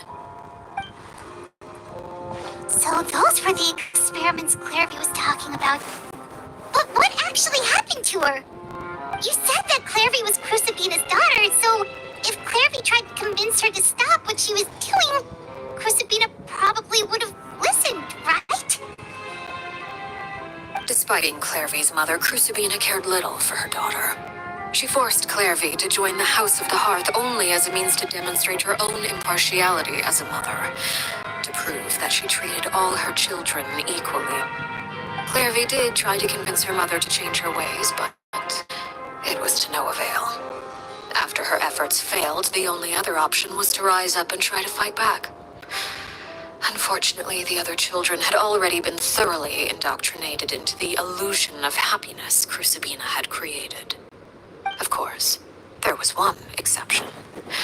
Someone Clairvy's age, who knew the truth about the House of the Hearth. Her name was Peruere. Wait, the friend that Clairvy mentioned? Friend, huh? I suppose we can call her that for now. Why do I feel like that's Clairvy was a Arlecchino cheerful herself? and passionate person with a tenacious spirit. Peruere, on the other hand, was rather cold-blooded. Her cold-blooded nature allowed her to see through Crucibina's facade. Yet, it was also this cold-bloodedness that prevented her from acting against it. At least at first. While Clairvy longed for freedom, Peruere was convinced that, amid all the fighting and violence, she would make it until the end. Despite their differences, the two became fast friends, united by their knowledge of the truth. Clairvy told Peruere that she hoped to create a real family, where no one would be killed or sacrificed. There may have been a certain naivete to her ideas, but Clairvy proved her determination many times over. She tried countless times to run away, ask for help, or expose the truth. But her efforts only earned her beating after beating. The only thing that kept her going was her strength of will. Even with her body racked with pain, she would still stand on her tiptoes and open the window at night. She and Peruere would look out at the moon together, a fierce longing for freedom shining in her eyes. But one day that light simply vanished. Oh no. What happened? Her hopelessness resulted from a culmination of things. 10 years had passed. 10 years worth of failure after failure. She and Peruere weren't children anymore, but finding any chance to escape still seemed as hopeless as ever. It was during this time that Peruere suggested a new plan. If escaping was out of the question, why not take down the very person sitting on top of this throne of lies? Mother herself. Clairvy rejected that proposal.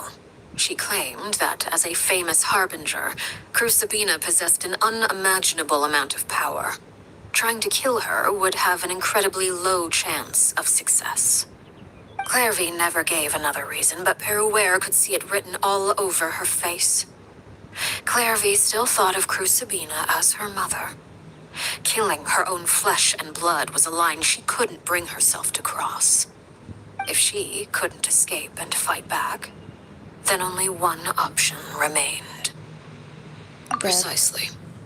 Death was the only way that she felt she could be free. It happened during a duel. When she arrived at the dueling ring that day, her partner turned out to be none other than Peruere. The very person that had stood by her side all those years. It was a fierce battle. But ultimately, Clairvy decided to let Peruere end her life. From that moment on, Peruere's journey was one written in flames. When the rain finally came and washed it all away, there she stood, the sole victor in Mother's endless game of slaughter. A trail of corpses strewn across her path to success. It was the very result she had predicted 10 years prior. Even then, she believed she would make it until the end. She wasn't surprised by the fact that she emerged as Mother's undisputed heir. Rather, her success left her with an inexplicable sense of restlessness. She was unsettled. And there was only one thing that could quell that sensation. Perhaps you two would like to take a guess as to what it was.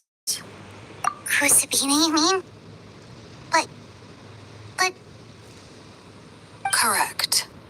This is the place where Peruere killed her best friend. A mere year later, this is also the place where she fought tooth and nail to kill the mother they shared. The moment she acted, any conception of what was right or wrong ceased to matter. It's one of the principles of the house. Only those who survive get to write the rules. Peruere won the battle, and became a harbinger herself.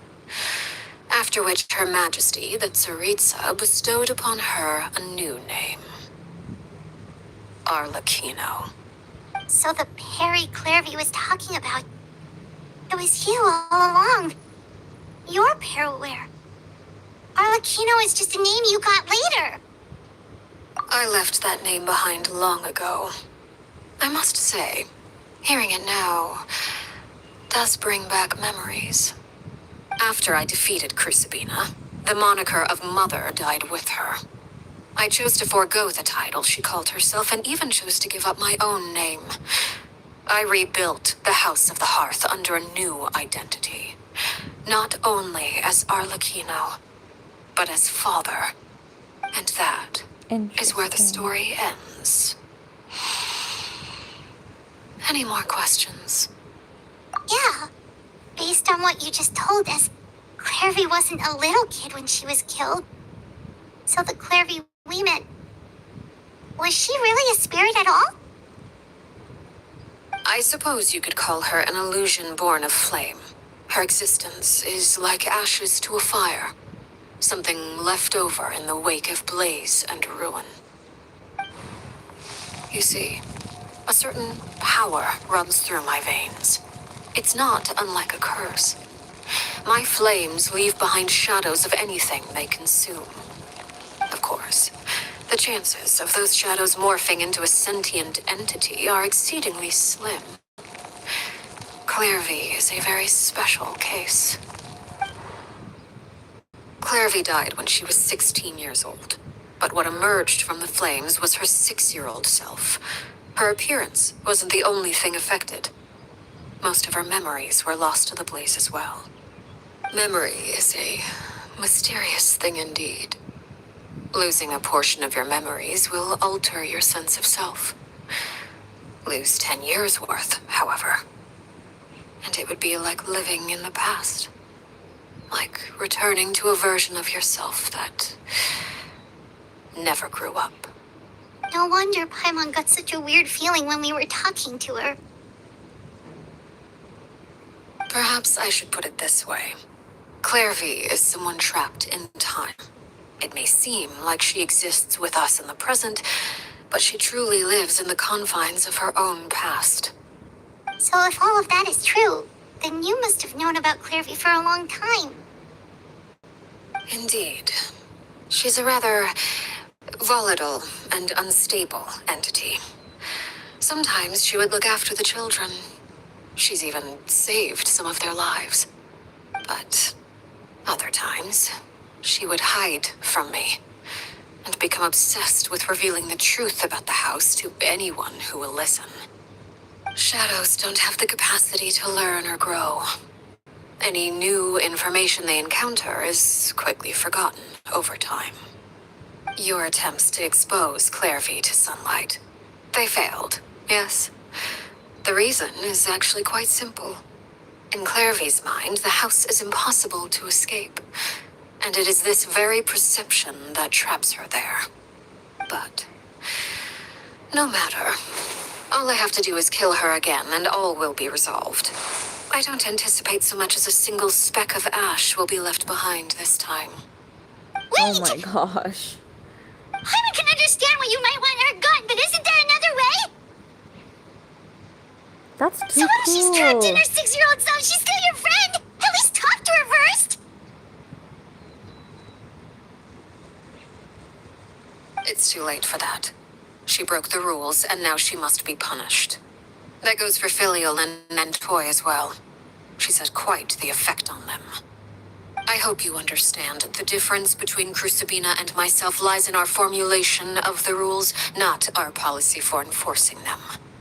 Upholding the rules without question is a trait we both share, because that is how a household should be run. Is this really what you want to do? Oh, I mean, Whatever so could you mean? Don't you want to say a proper goodbye at least? Whether as a killer or as a father, there are two things that must be avoided at all costs: anger and sorrow. Anger makes you impulsive. Sorrow causes you to waver.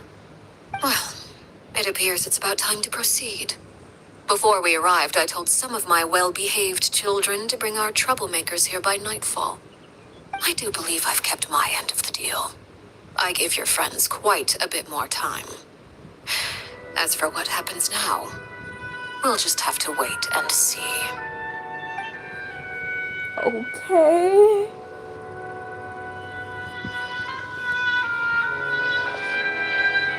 Here they are, Father. Ah, you gonna execute him? Seeing something like that would actually be a first for me. Lenny! I'm sorry. I heard about how you helped buy us more time. But I still failed. I couldn't find a way to fulfill her wish. Huh? Are you... Perry? Indeed, it's been a while, Clairvy. Perry! Stay right there. I'm sorry to postpone our reunion, but first, I believe certain scores need settling.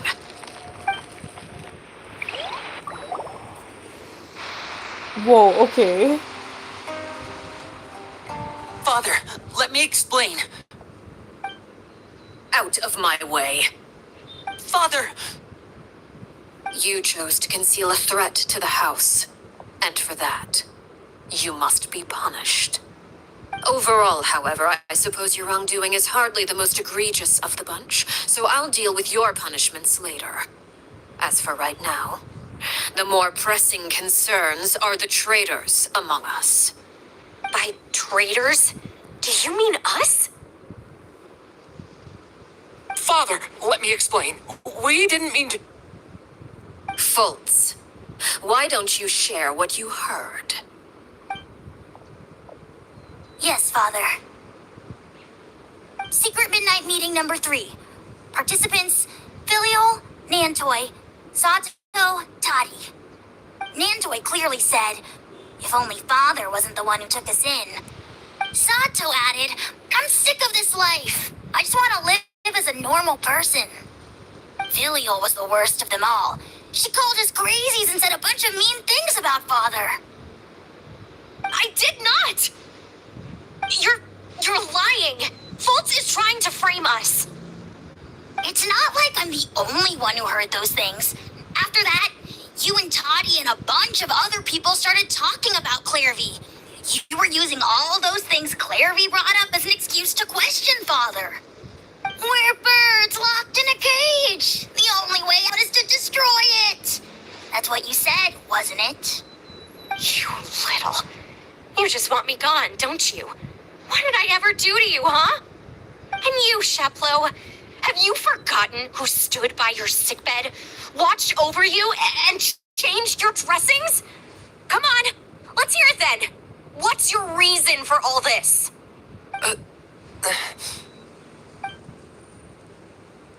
You're wrong, Filial. We don't want you to die. You're our family. Liar. You wouldn't be doing this if that were the case. So why? Why have you backed us into a corner? We all live in the House of the Hearth. You know the type of work we do, Filial. A single betrayal can cost dozens of us our lives. It's not like it's never happened before. That kind of thing is hard to forget. That's why the House of the Hearth cannot tolerate any form of betrayal.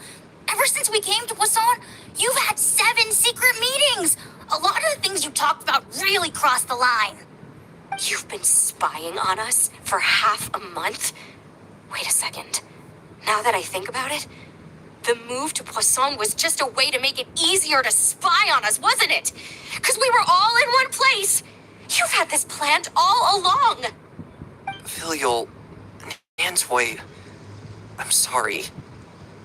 I owe you both my life. I owe Clairvy too. If it weren't for all your help after I got poisoned, I wouldn't be standing here today. If this were any other situation, I would do anything to repay that kindness, even if it cost me my life. But rules are rules. I'm sorry. My hands are tied. Why? Why? That's enough, Filial. We made a mistake, and we should own up to it. We broke the rules, plain and simple. And now we have to face the consequences. I'm sorry, Sheplo. Fultz. I'm sorry, Father.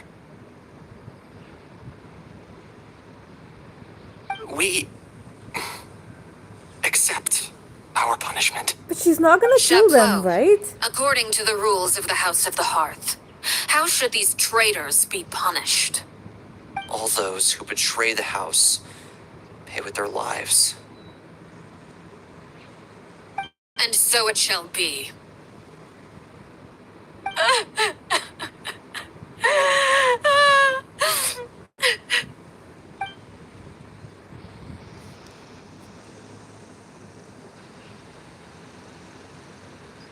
Father, please wait!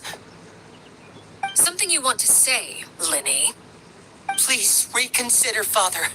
What Filial and the others did, does it really count as betrayal? We all come from broken families. From the very first day we joined the House of the Hearth, we wanted nothing more than to make it a real home. But the truth is, none of us know what a real home should look like. I'm not saying I have all the answers. All I know is this. Killing Filial and the others may uphold the rules, but doing so will only bring us further away from being a real family than we've ever been. So please, Father, please reconsider. I agree with Linny. Father, please. Linny, you...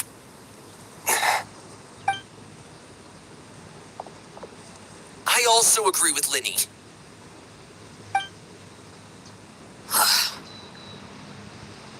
An order once given cannot be rescinded. However, given the extent of your determination, I suppose we shall have to go about this a different way. Draw your weapons and face me. Our weapons? Father, are you referring to a duel? Precisely. The rules of the house will not be altered. Traitors must be punished. However, Resolving disputes with a duel is also one of our rules, one that also applies to me. Demonstrate a sufficient showing of strength, and I shall offer a concession. Wait. Beat Father duel? Impossible. Father is way too strong, even for Lenny.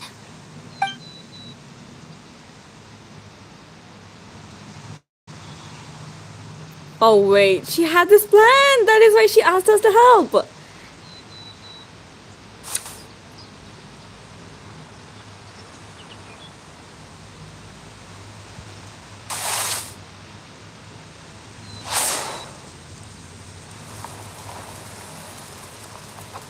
Did you hear that, Traveler? Lenny and the others have to duel the knave. What should we do? Can they really win something like that? If they lose, those people from the house are really gonna be executed. Hey, are you listening? No, she's not going to execute them. Don't you want to say a proper goodbye at least? Anger makes you impulsive. Sorrow causes you to waver.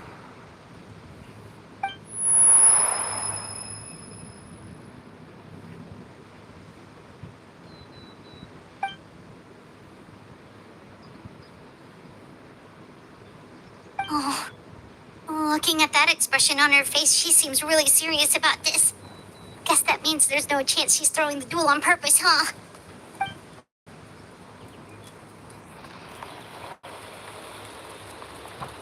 Yes, When yes, guests that's are around, okay. families are often on their best behavior. And any disputes are less likely to escalate. When the time comes, make the choice that you deem most appropriate in the situation, and lend your help to the House of the Hearth. Let's What's do wrong? this. Traveler? Hey, where are you going? Traveler? You're asking to join the duel against the knave? Yes. I'll allow it. We do have a ready-made dueling ring at our disposal, after all. All I would advise is this. Keep a firm grasp on your weapon, and give it your all. Any less, and you may just lose your life.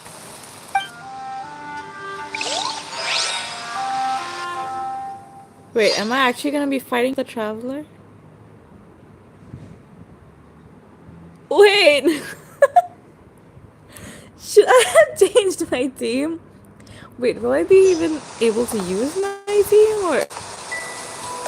Oh shit.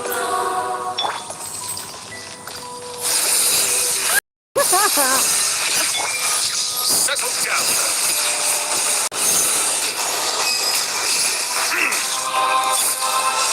With these rising flames... Watch out for Father's movements! Damn, okay. Having your dream. Animal hypostasis emulation. Absorption test. There is no escape. Be sanctified. Now that's more like it. Are you alright? With these rising flames...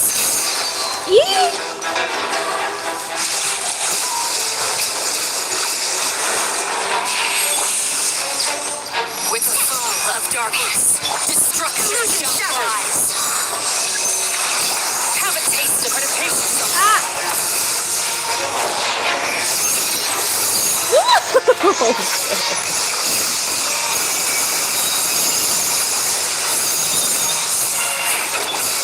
Shake hamsters!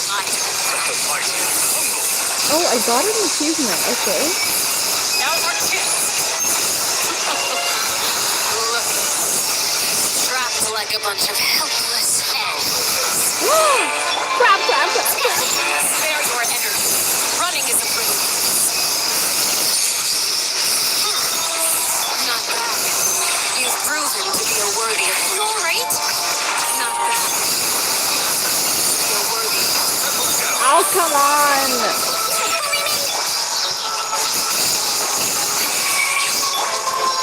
With these rising flames, The tides beckon.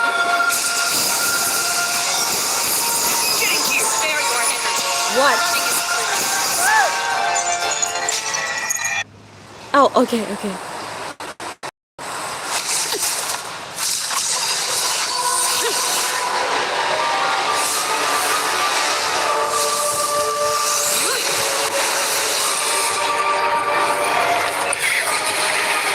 Wait, her delusion is pyro too?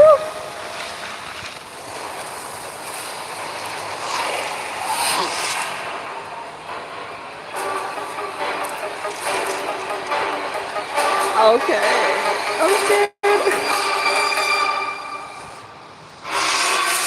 Oh my god, that was so bad. Shake it and stir it. Is all that remains. Animal test 6308.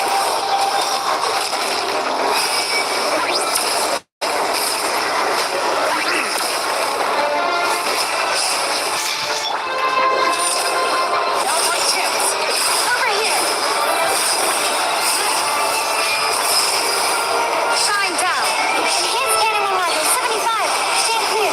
Absorption.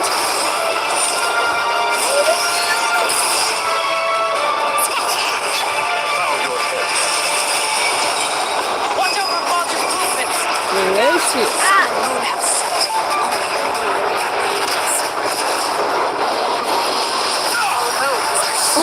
Oh my god.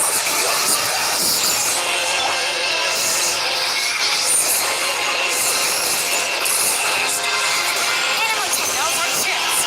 Over here.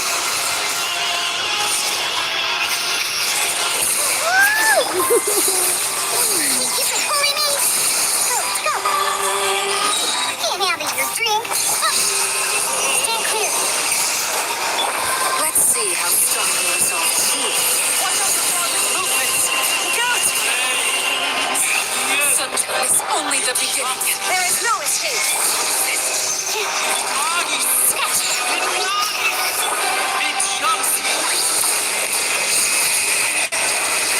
Sometimes only the beginning.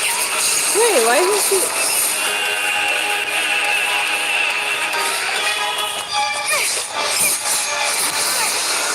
Oh wow.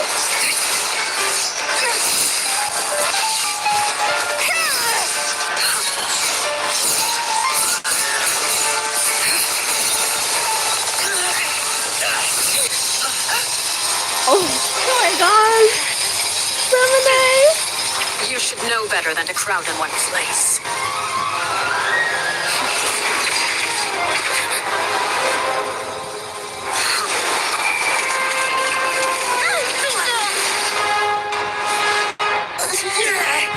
Oh, I know.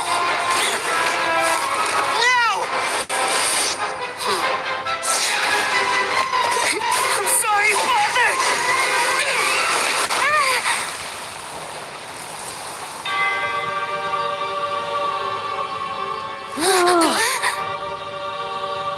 Sorry for what? This pitiful excuse for an attack. Oh damn.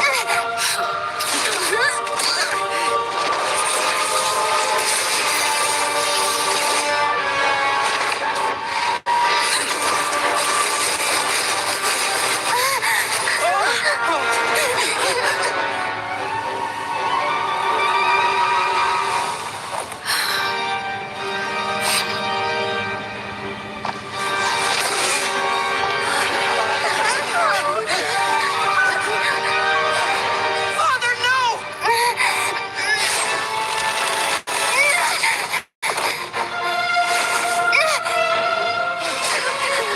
Made it out, did you? You're stronger than I expected.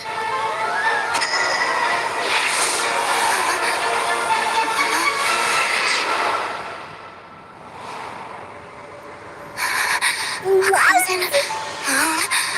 Oh my god. I can't move.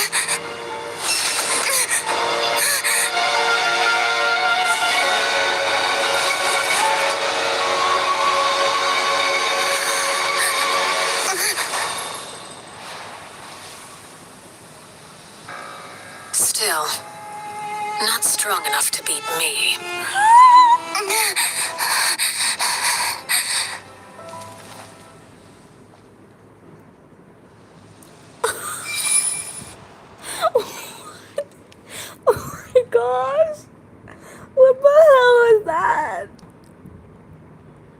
I got goosebumps. Oh my gosh. No way.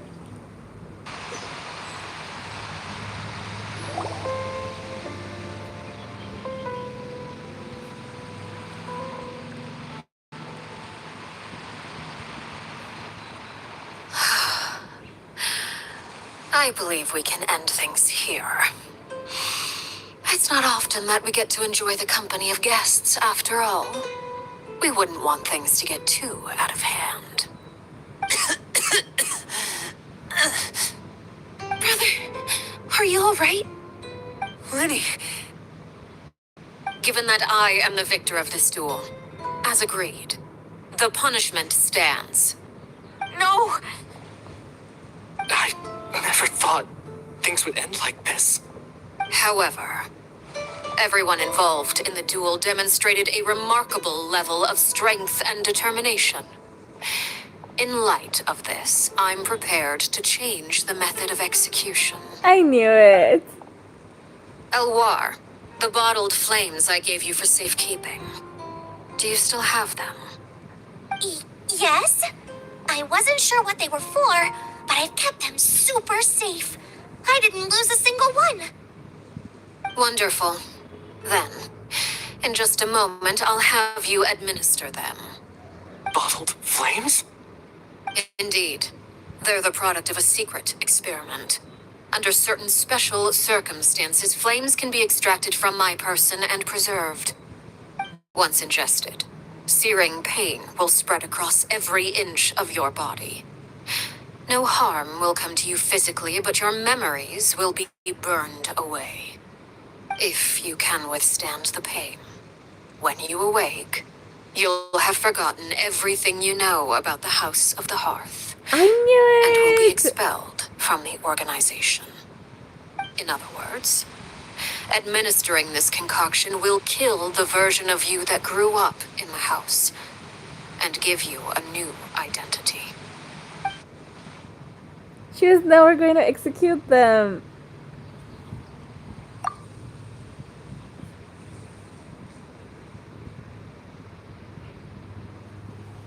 Yes. Memory is a mysterious thing indeed. Losing a portion of your memories will alter your sense of self.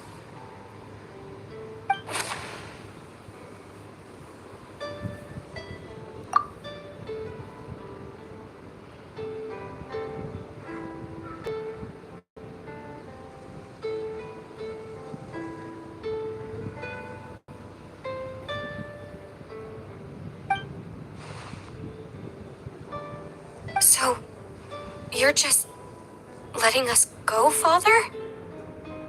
You misunderstand. Memories are extremely important. Once consumed by flame, the version of you standing before me will die, and our secrets will die with you. So no, I don't intend to just let you go, because the person who survives will be nothing but a stranger. Even so, I won't have to live in fear anymore.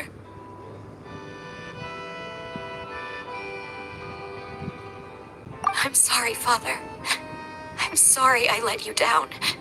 But I really... Don't cry, Filial. You haven't left the house yet, so there are still rules to be followed, yes. Remember what I taught you. Anger makes you impulsive, sorrow causes you to waver.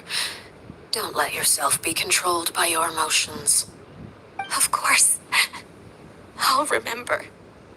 Dry your tears, and go pursue the life you really want. Yes, Father. Chaplot, Fultz, Elwar. Take them back to Poisson. And bring Lenny and the others as well. I prepared 3 extra vials of bottled flames. As for whether to take them, the choice is yours.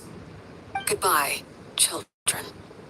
The next time we meet, I will no longer be your father. Thank you for all you've done for the house. I hope you have bright futures ahead of you.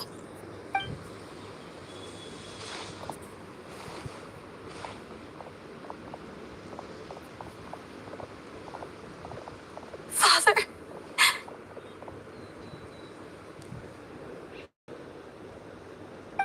go.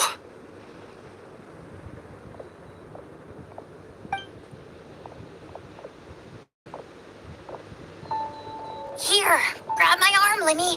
I'll help you walk back. Thank you.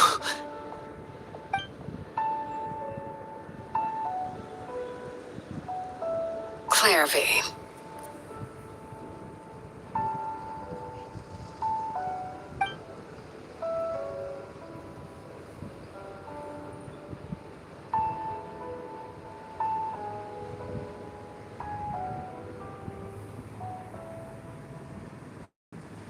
Can we talk now?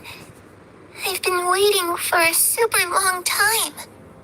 You really are Perry, aren't you? I haven't seen you in so long. How come you're all grown up? Wait, did I somehow travel to the future on accident? Or am I dreaming? What a long dream. Neither.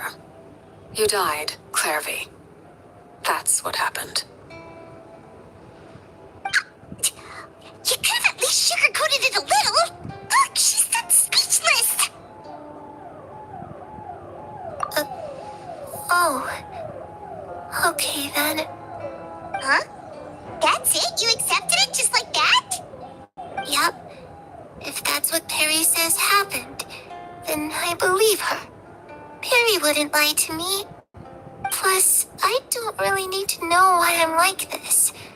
I'm more curious about what happens in the future.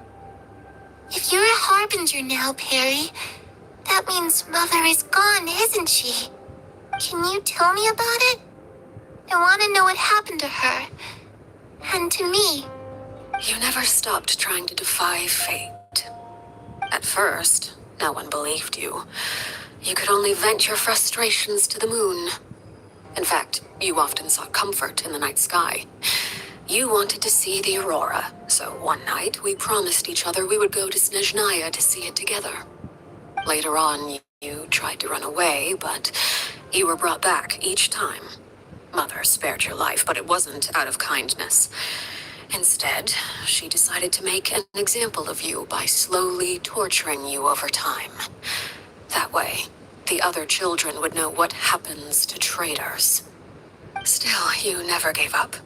Mother hoped that through ruthless duel after ruthless duel, she would be able to crown an ultimate victor among the children she raised. But you called on everyone to unite, to fight to a draw in order to reduce casualties. Your efforts may have only delayed the inevitable, but still. You gave them hope. You tried everything you could think of, but every attempt ended in failure. Still, you never turned your sword on Crucibina, and you never turned it on me. On that gloomy day, you told me, "For the last 16 years of my life, I've done everything I can to fight for freedom. But now, I realize that the only freedom I truly possess is the freedom to choose to die." I never imagined I would say something like that. I must have been feeling really worn down. But somehow, I still think I understand. According to Mother's plan, only one of us was going to make it until the end. And I always hoped that person would be you. If I could do it all over again, I still don't think I would make a different choice. Even when I first met you, I knew you'd be able to do what I couldn't. Is that so? Even now, I'm not sure I truly understand what kind of freedom you are trying to pursue. But as the head of the House of the Hearth and as the children's father, I've tried to give them the most basic of freedoms. The freedom to choose their own fate. It's something I discussed with the Eudex of Fontaine. The children who want to leave the house will have their memories wiped clean of all secrets pertaining to the organization. In return, they will be allowed to live a normal life in Fontaine without being prosecuted for their past. Of course, I won't simply hand freedom to them on a silver platter. They have to fight for it and prove themselves worthy of it. Only freedom that is earned has true value. That's more than enough. That's exactly the kind of life I was fighting for. You know, Perry, I think you're a pretty amazing king, and a really great father, too. I'm really happy that you're the one who took over the house. I guess I do have one regret, though. I still haven't seen the outside world. Well, it just so happens that our dear guests over here have been to many nations and traveled to countless places. Perhaps they would be willing to tell you what the outside world is like. Really? Of course! We've traveled all over the place. We've got so many stories, we could probably talk your ears out for 3 days straight.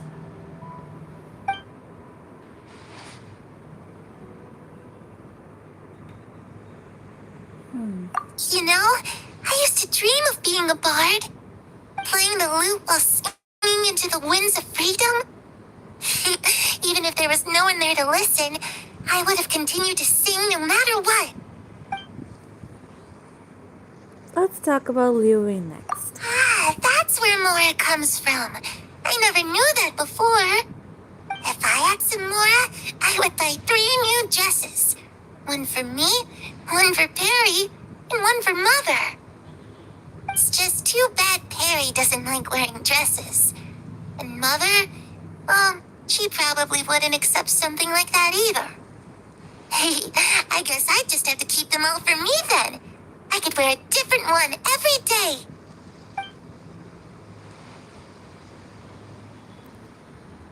Those yokai you mentioned, what do they look like? I once saw a drawing of this one guy with horns on his head and a super scary face. Are there any yokai like that? Oh, sounds like you're talking about an Oni. Yep, we've met one, and let Paimon tell you, they're not nearly as scary as they look.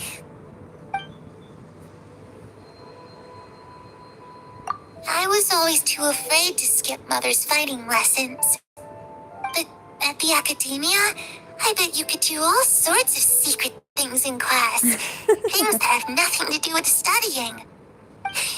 I'm just kidding.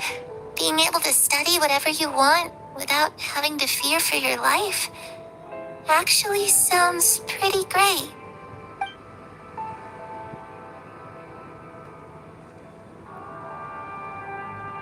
The situation was super dangerous. Lenny and Lynette were accused of committing a crime, and they were going to have to stand trial at the Opera Epicles.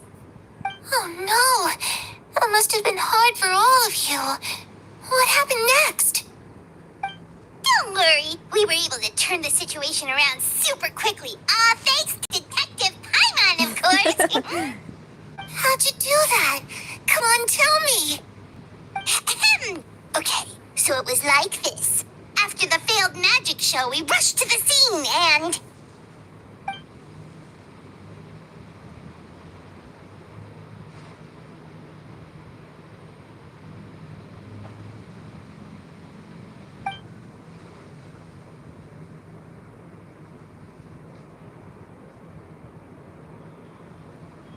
Shadows don't have the capacity to learn or grow. Any new information they encounter is quickly forgotten over time.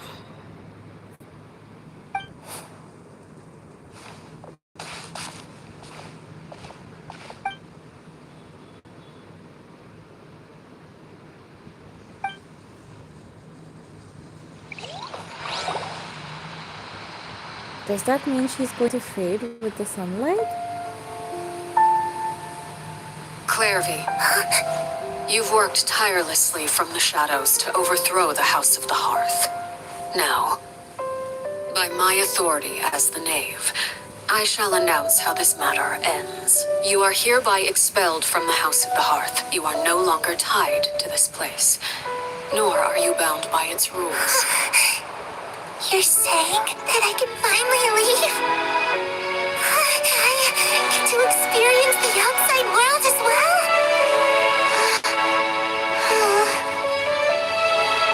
Oh, I almost forgot.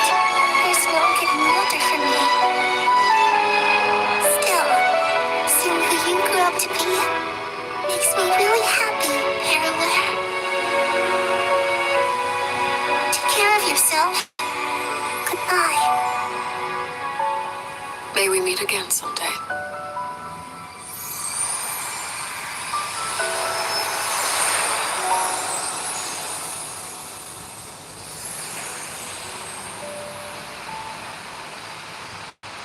Clairvy.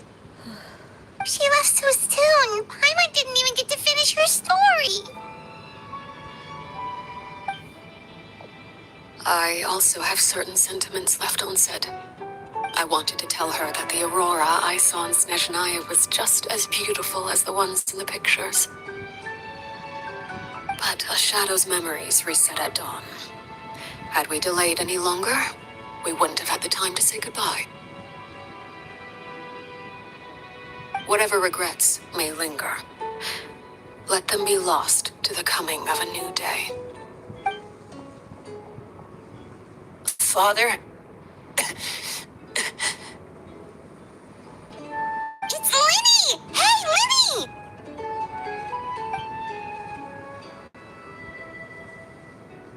What is he doing back here? Let's go check it out.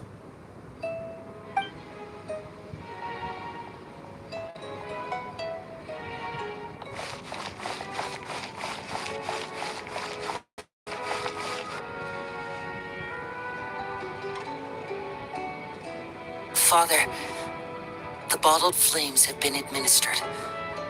Filio and the others have left the house. And you? What have you decided? Thank you for giving us that choice, Father. But we never wanted to leave the house. It's the only home we've ever known. Lynette and Fremine feel the same way. They're recuperating back at the Hotel Bouffe Tété. But I decided to come back and tell you where we stood. I'm sure you're well aware of the expectations I have for you. I want you to follow in my footsteps and become the next king of the house. Yet you seem to have different ideas. I must admit, I'm rather surprised by your decision to stay. There's nothing wrong with choosing to live a quiet life. Leading this organization is a heavy responsibility, one not so easily carried by someone forced onto the throne. I just never understood what you saw in me. What made you believe I was deserving of that throne? You're brave, talented, and, most importantly, you cherish your family. You would do anything to protect them, even if it costs you your life.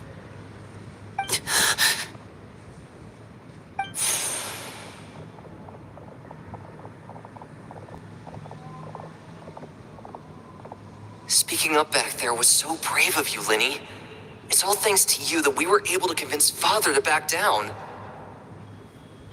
You're a hero, Linny. Hero. Father is the real hero.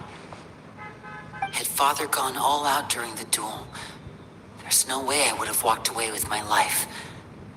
She must have had it all planned from the beginning, from the very moment she suggested a duel. Nah, she had it planned way before that. I'm not strong enough or smart enough. You're wrong. In my opinion, all you need to be deserving of the throne is conviction and the necessary strength to act on it. We may have different ideas of what it means to be a family, but you can hardly be said to lack conviction. What you truly lack is strength. For someone of your talent, though, that's something that will come with time. Even without that strength, you still chose to face me in a duel, even though the odds were stacked against you. That capacity to honor your convictions is what I truly see in you. Father. Aww. No one knows what the future holds, what tragedy or triumph may be in store. Being at the head of this organization requires the strength of will to face whatever comes. Caution will only hold you back. If reaching a certain standard were required to go after what you want, I would never have succeeded in killing my predecessor. Back then, there was still a considerable gap between our abilities. Strength may decide the ultimate victor, but those who let a lack of strength dictate their decisions or undermine their convictions will never be worthy of the throne. I understand, Father. Thank you. Children must grow up to surpass their parents. Only then can a family continue to flourish. The road ahead is not an easy one, so I'll ask you one last time. Are you certain you want to stay? You've done so much for me, Father, and that kindness must be repaid. Plus, with Project Stuja at hand, there are many dangers ahead, and I, for one, don't intend to back down. Protecting my family at all costs. That's my conviction. Then you're welcome to stay. As for Project Stuja, you need not be too concerned. If those cowardly businessmen and heartless dignitaries try to take us down, I'm prepared to teach them a lesson. Having members who longed for the light was our organization's last weakness. With those members no longer among our ranks, the House of the Hearth is like a spider hiding in the shadows. We need only wait for our prey to come to us. Oh my gosh, At she's present, ruthless. our imperative is to use their plan to our advantage. In doing so, a crimson moon shall rise amid the frigid blizzards of winter. No demonstration of loyalty shall go unrewarded, and no sacrifice shall be in vain.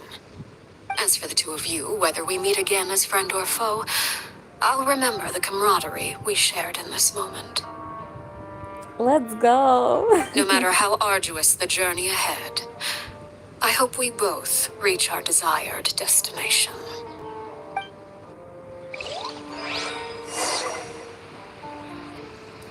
2 days later? Okay.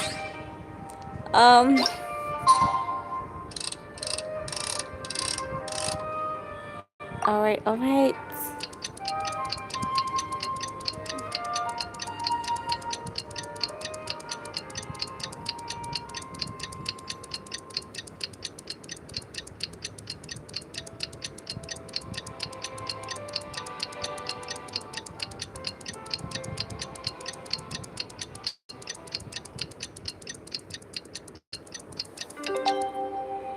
Okay. Didn't Lenny say that Lynette and Fremini were recovering at the Hotel Bouffet? Oh, Paimon wonders how they're doing. Maybe we should go check on them. Yes, let's go. Okay.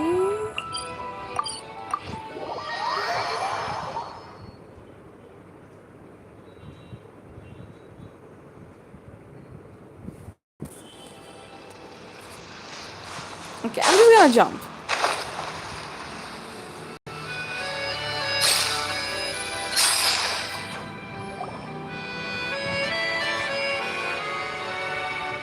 Lynette, Fremini, how are you feeling?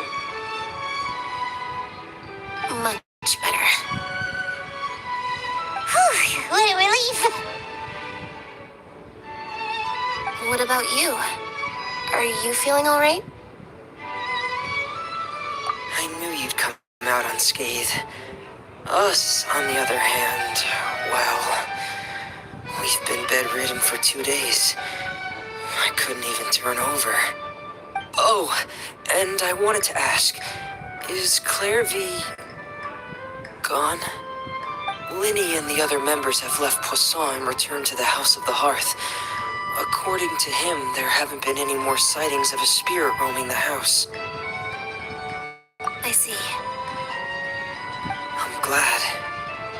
Father came to check up on us 2 days ago and told us about what happened with Crucibina and Clairvy.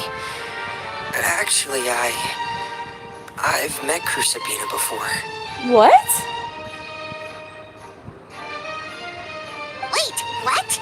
You've met the former Neve? How? Crucibina died a year after Clairvy. It was during the year between their deaths that I joined the House of the Hearth. Oh, wait a minute, what? Crucibina had an extremely cruel and radical way of doing things.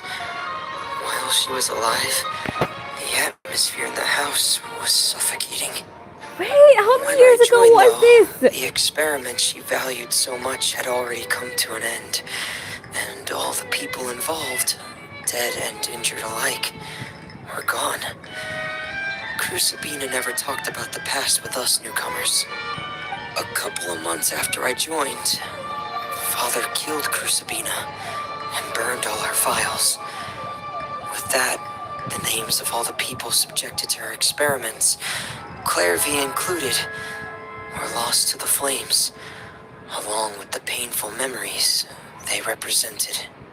Father took in Lenny and me a couple months after that, but she never mentioned anything about Crucibina or Clairvy.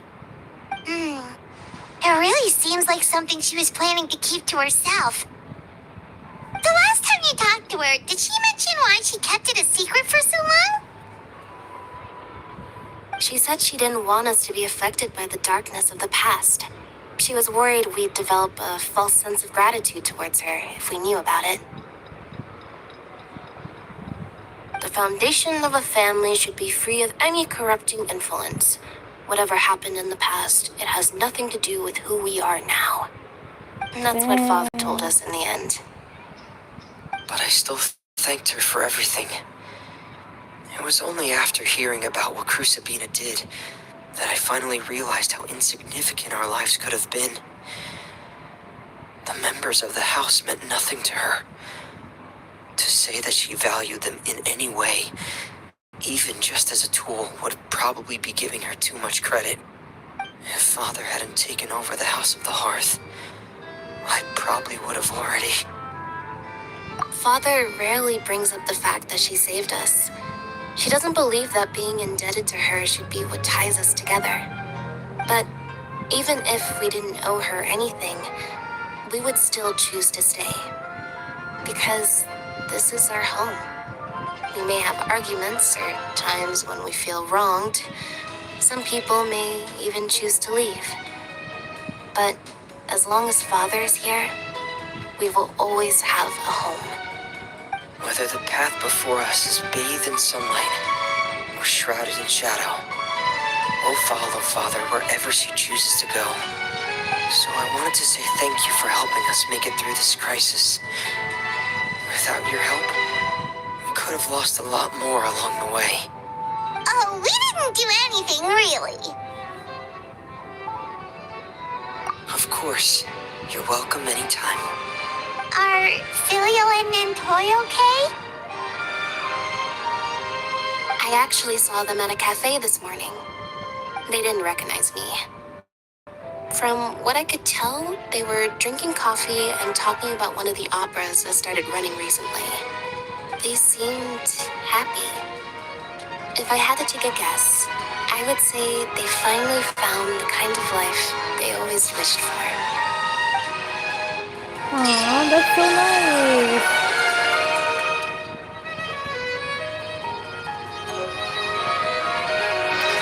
I think Alekina was more of a mother than Crucibina could ever be.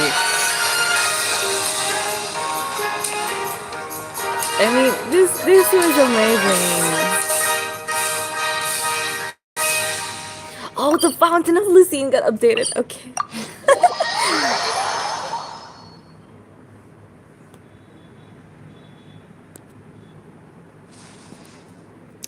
Yay! I think I have a few. Wait, do I have anything or do I not? I'm just quickly gonna check. Yeah, I do. I do. Okay.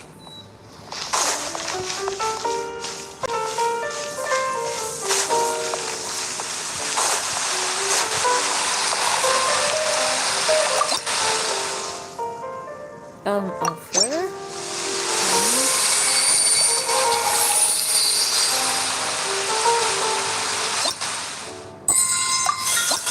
Yay! I still have like 10 left now. Okay. Okay, I know we just finished this, but I feel like checking out the new territory. Wait a minute, what? This is like... Oh. Okay.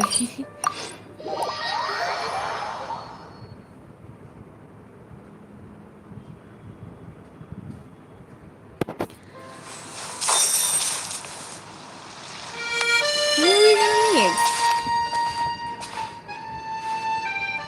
Wait, no, no, no, not autoplay.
Oh my gosh, no way. Also, what's with that statue?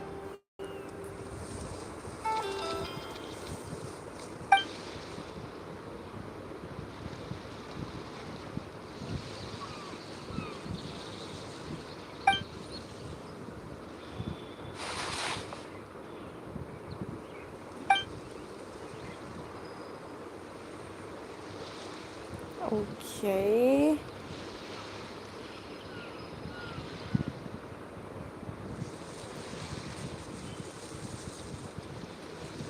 Mm-hmm.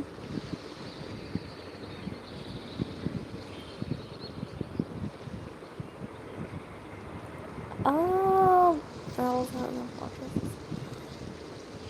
Okay.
Are you serious? Oh, come on.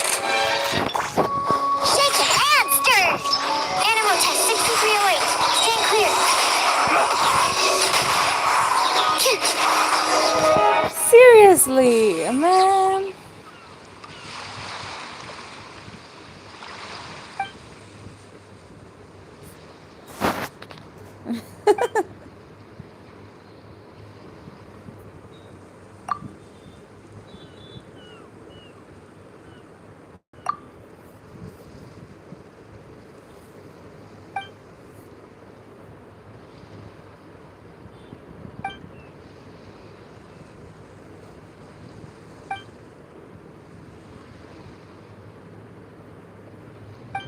Shattered stone.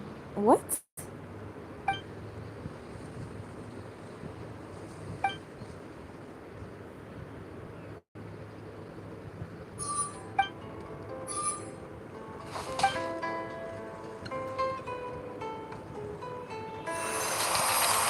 Wait, what?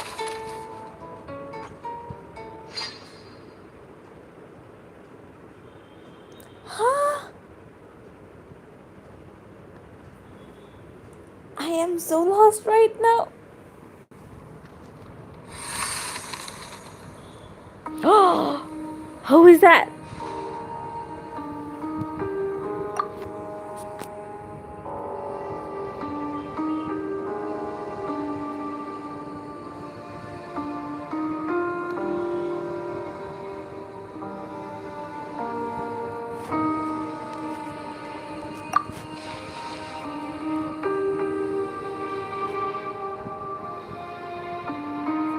Wait, God? What?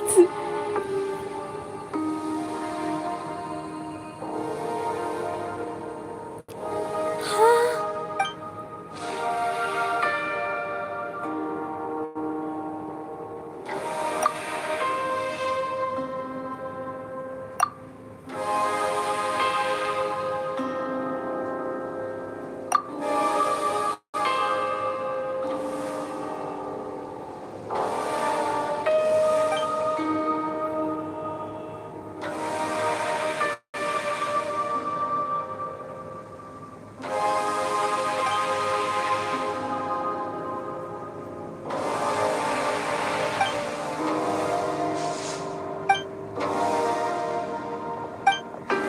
I am so confused. Oh, we're moving on our own. Okay.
What? Who is that?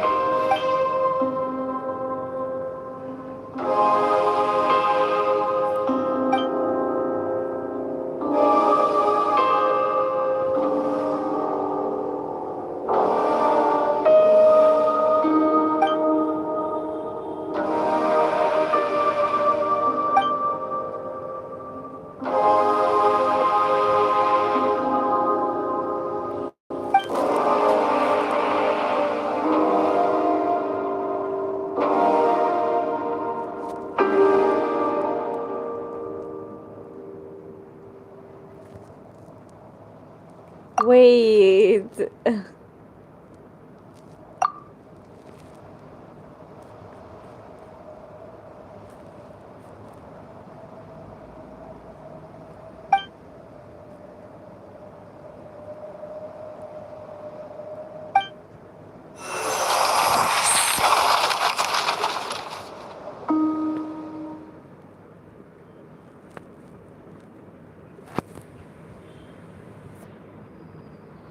Okay. That's wild.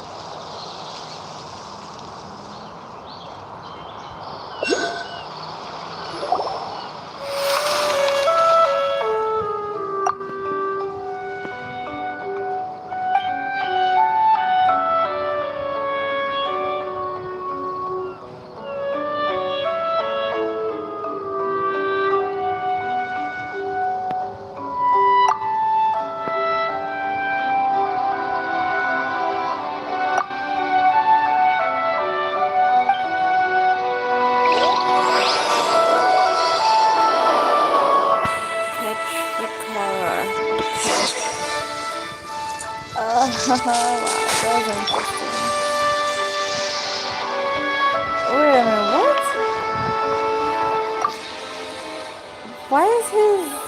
just like that.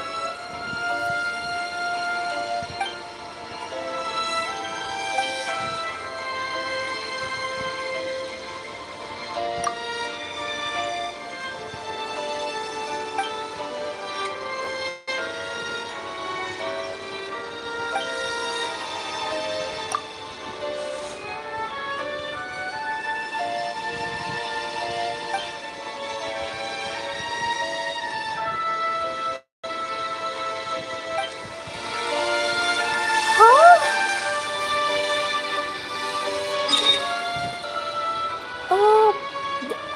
What?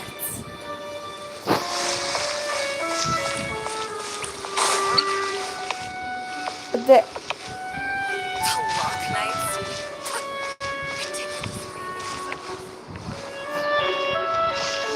okay, I see a hydroculus.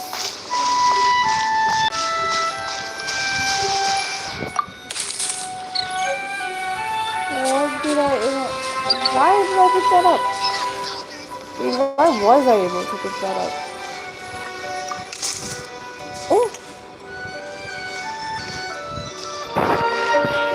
What's this battlefield?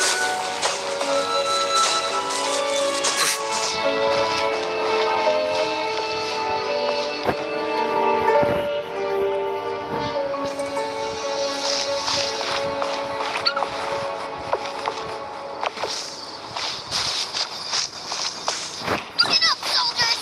Look to your equipment. Don't lose them again. I can hear the voice. Oh, here it is. Okay, nice.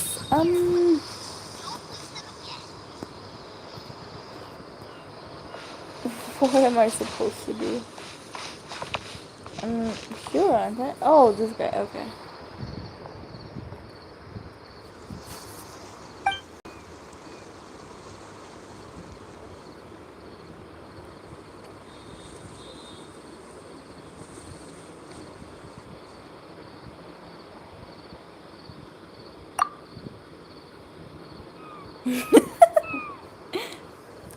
Well, let's just play along.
Ah!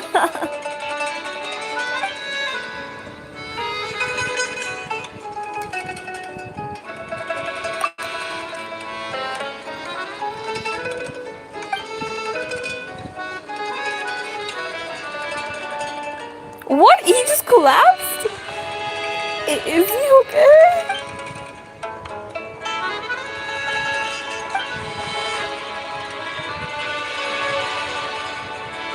Okay, a normal person.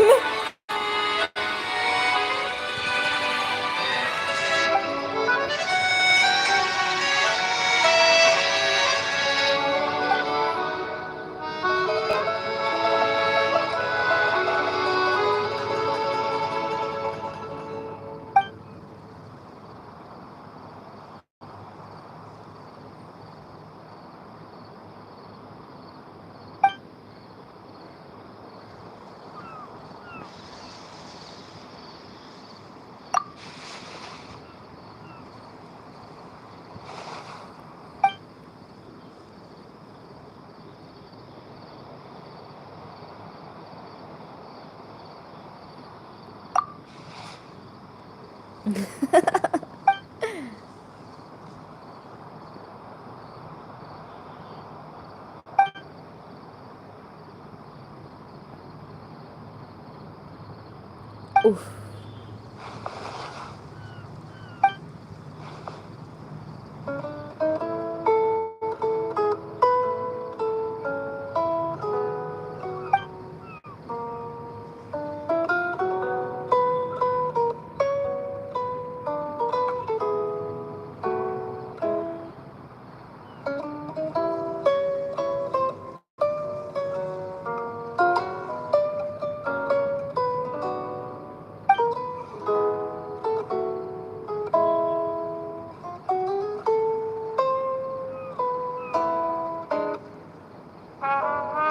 Oh my gosh.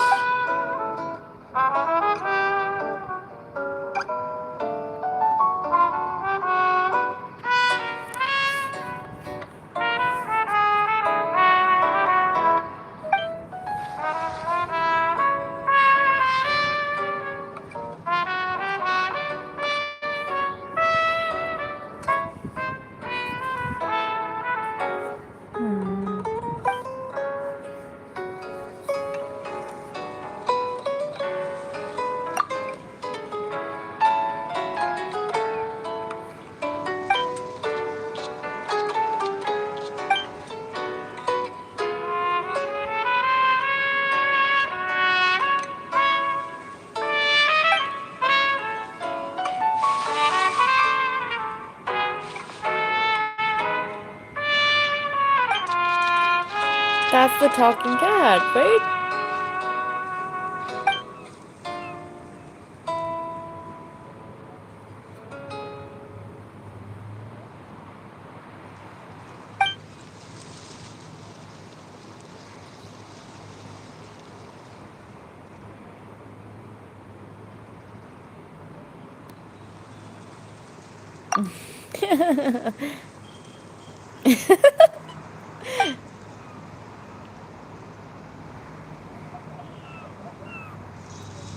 Yup.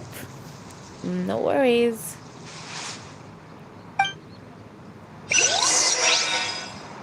We should be fine, technically.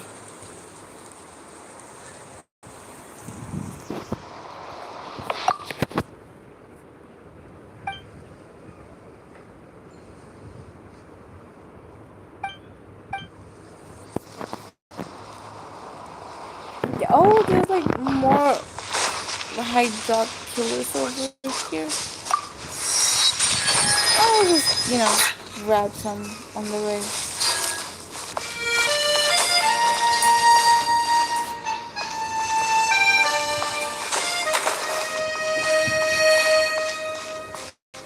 Hey, where is it? Oh, there.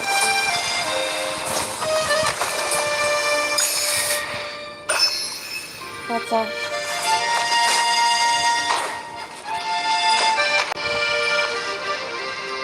Whoa, what is that?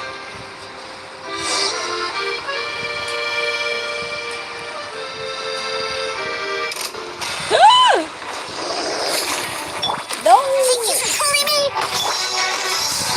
Can I just grab it? Oh, okay, That never mind. property belongs to whoever finally settled down.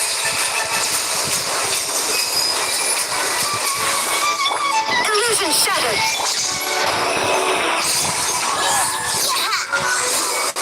No! Wait, don't pull me yet. Silence!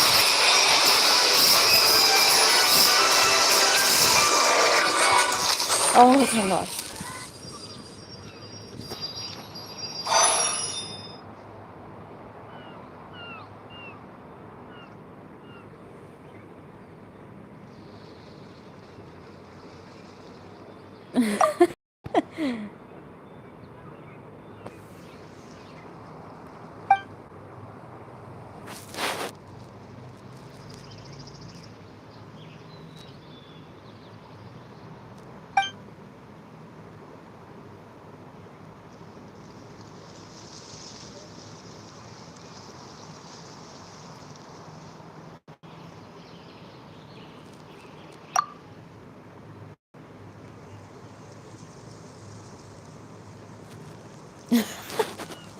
What even? Oh my gosh.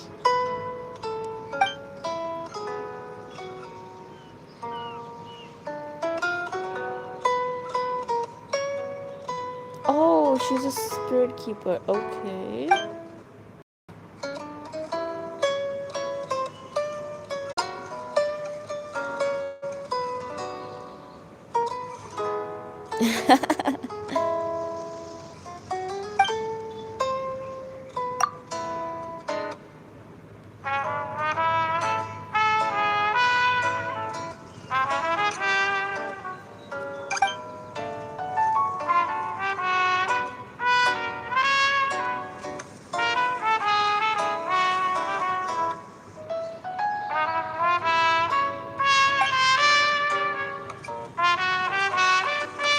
What? Soul's taken away. Isn't that a little too much?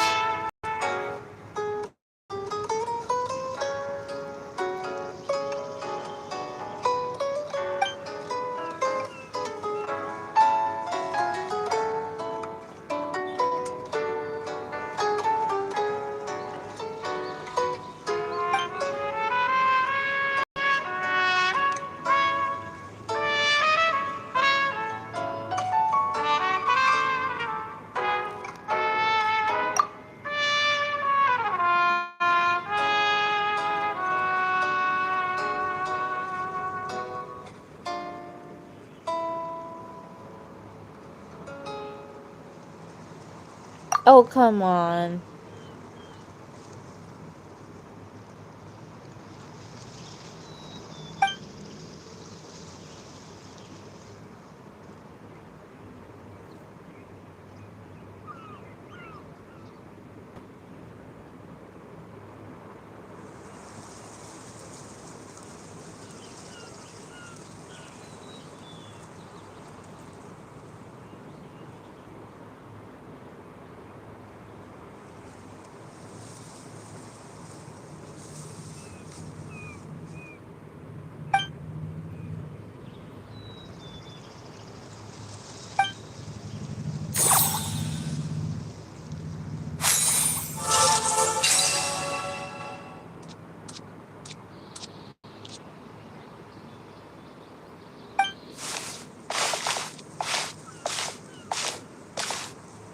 Okay.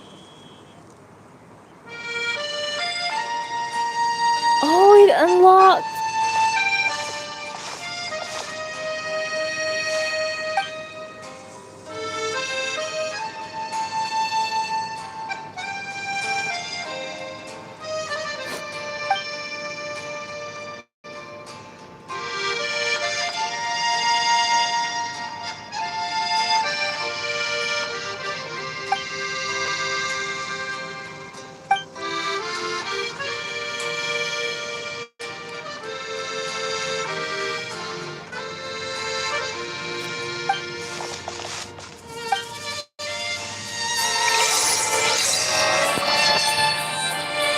Oh my gosh.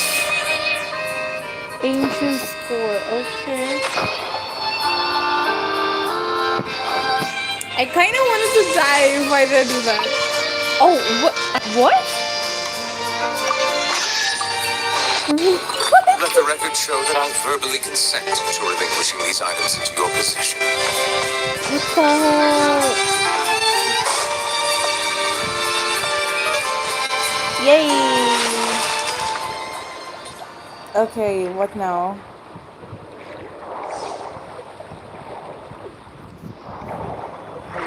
Okay, so we just like go.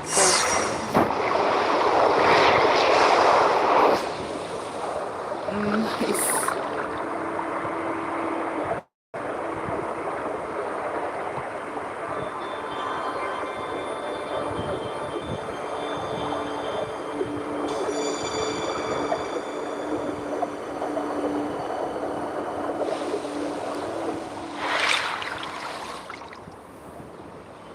Alright.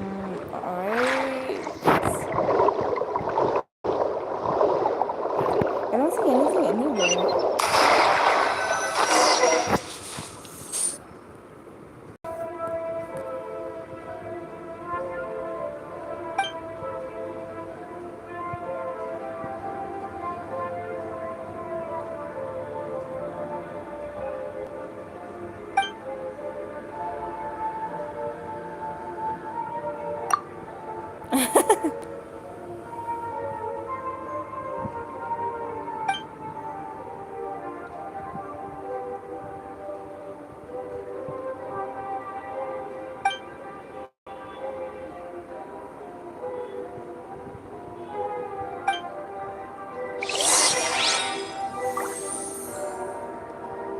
Okay, that's wow. Interesting storyline. Obviously.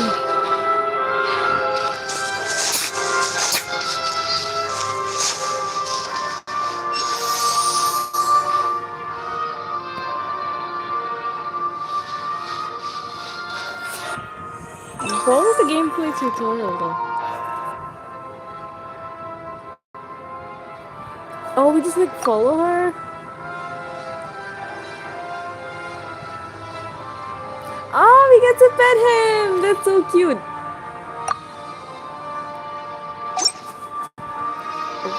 Okay. Oh, never mind, we can't exactly. Okay.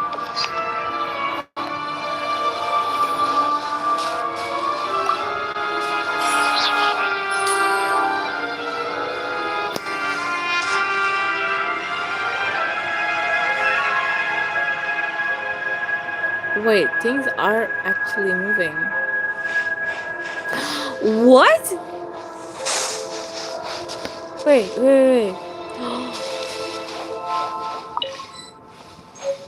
Oh, what? Oh, that is so cool. Are you serious?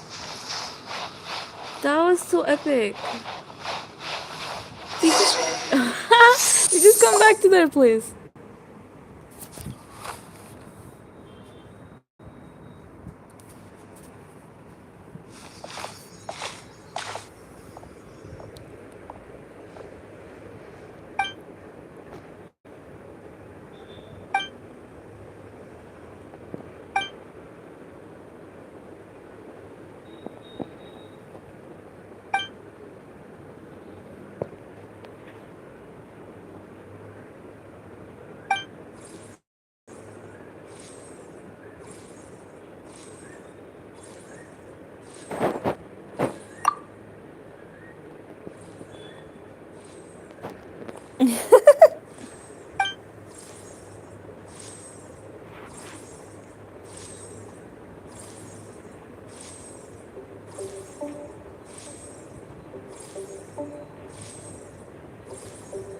Okay.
Okay.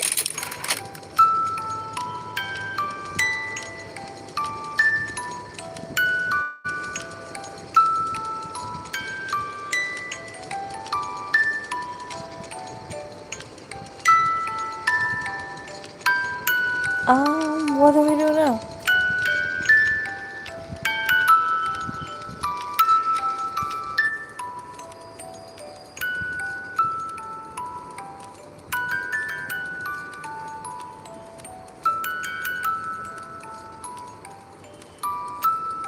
Ah,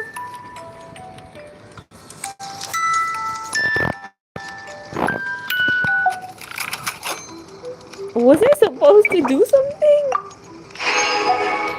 Oh, what the hell? Okay.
I feel like skipping the dialogues. But the story is actually pretty interesting, so.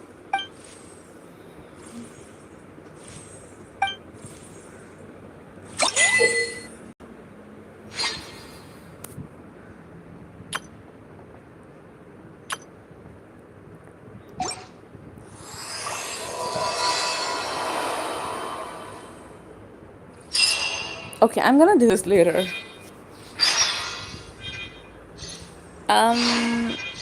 Right.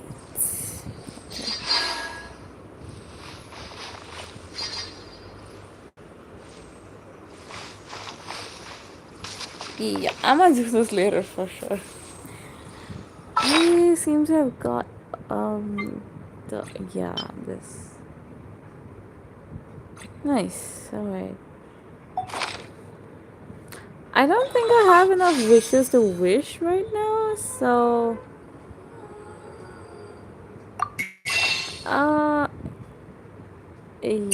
yeah, just gonna. Oh, I've got 7. Okay. I'll wait. Okay, so I will be logging off over here. Oh my gosh, that was a long stream. This quest is gonna be long for sure, and I do not have the energy right now. So I'll be doing this later, and yeah, I still have, I think, Lynette's hangout quest left to do. So maybe we could like start with that later. Later, not right now. I see the value in my own work. No, shut up. Okay, so yeah, thanks for joining in, and I'll see you guys next time.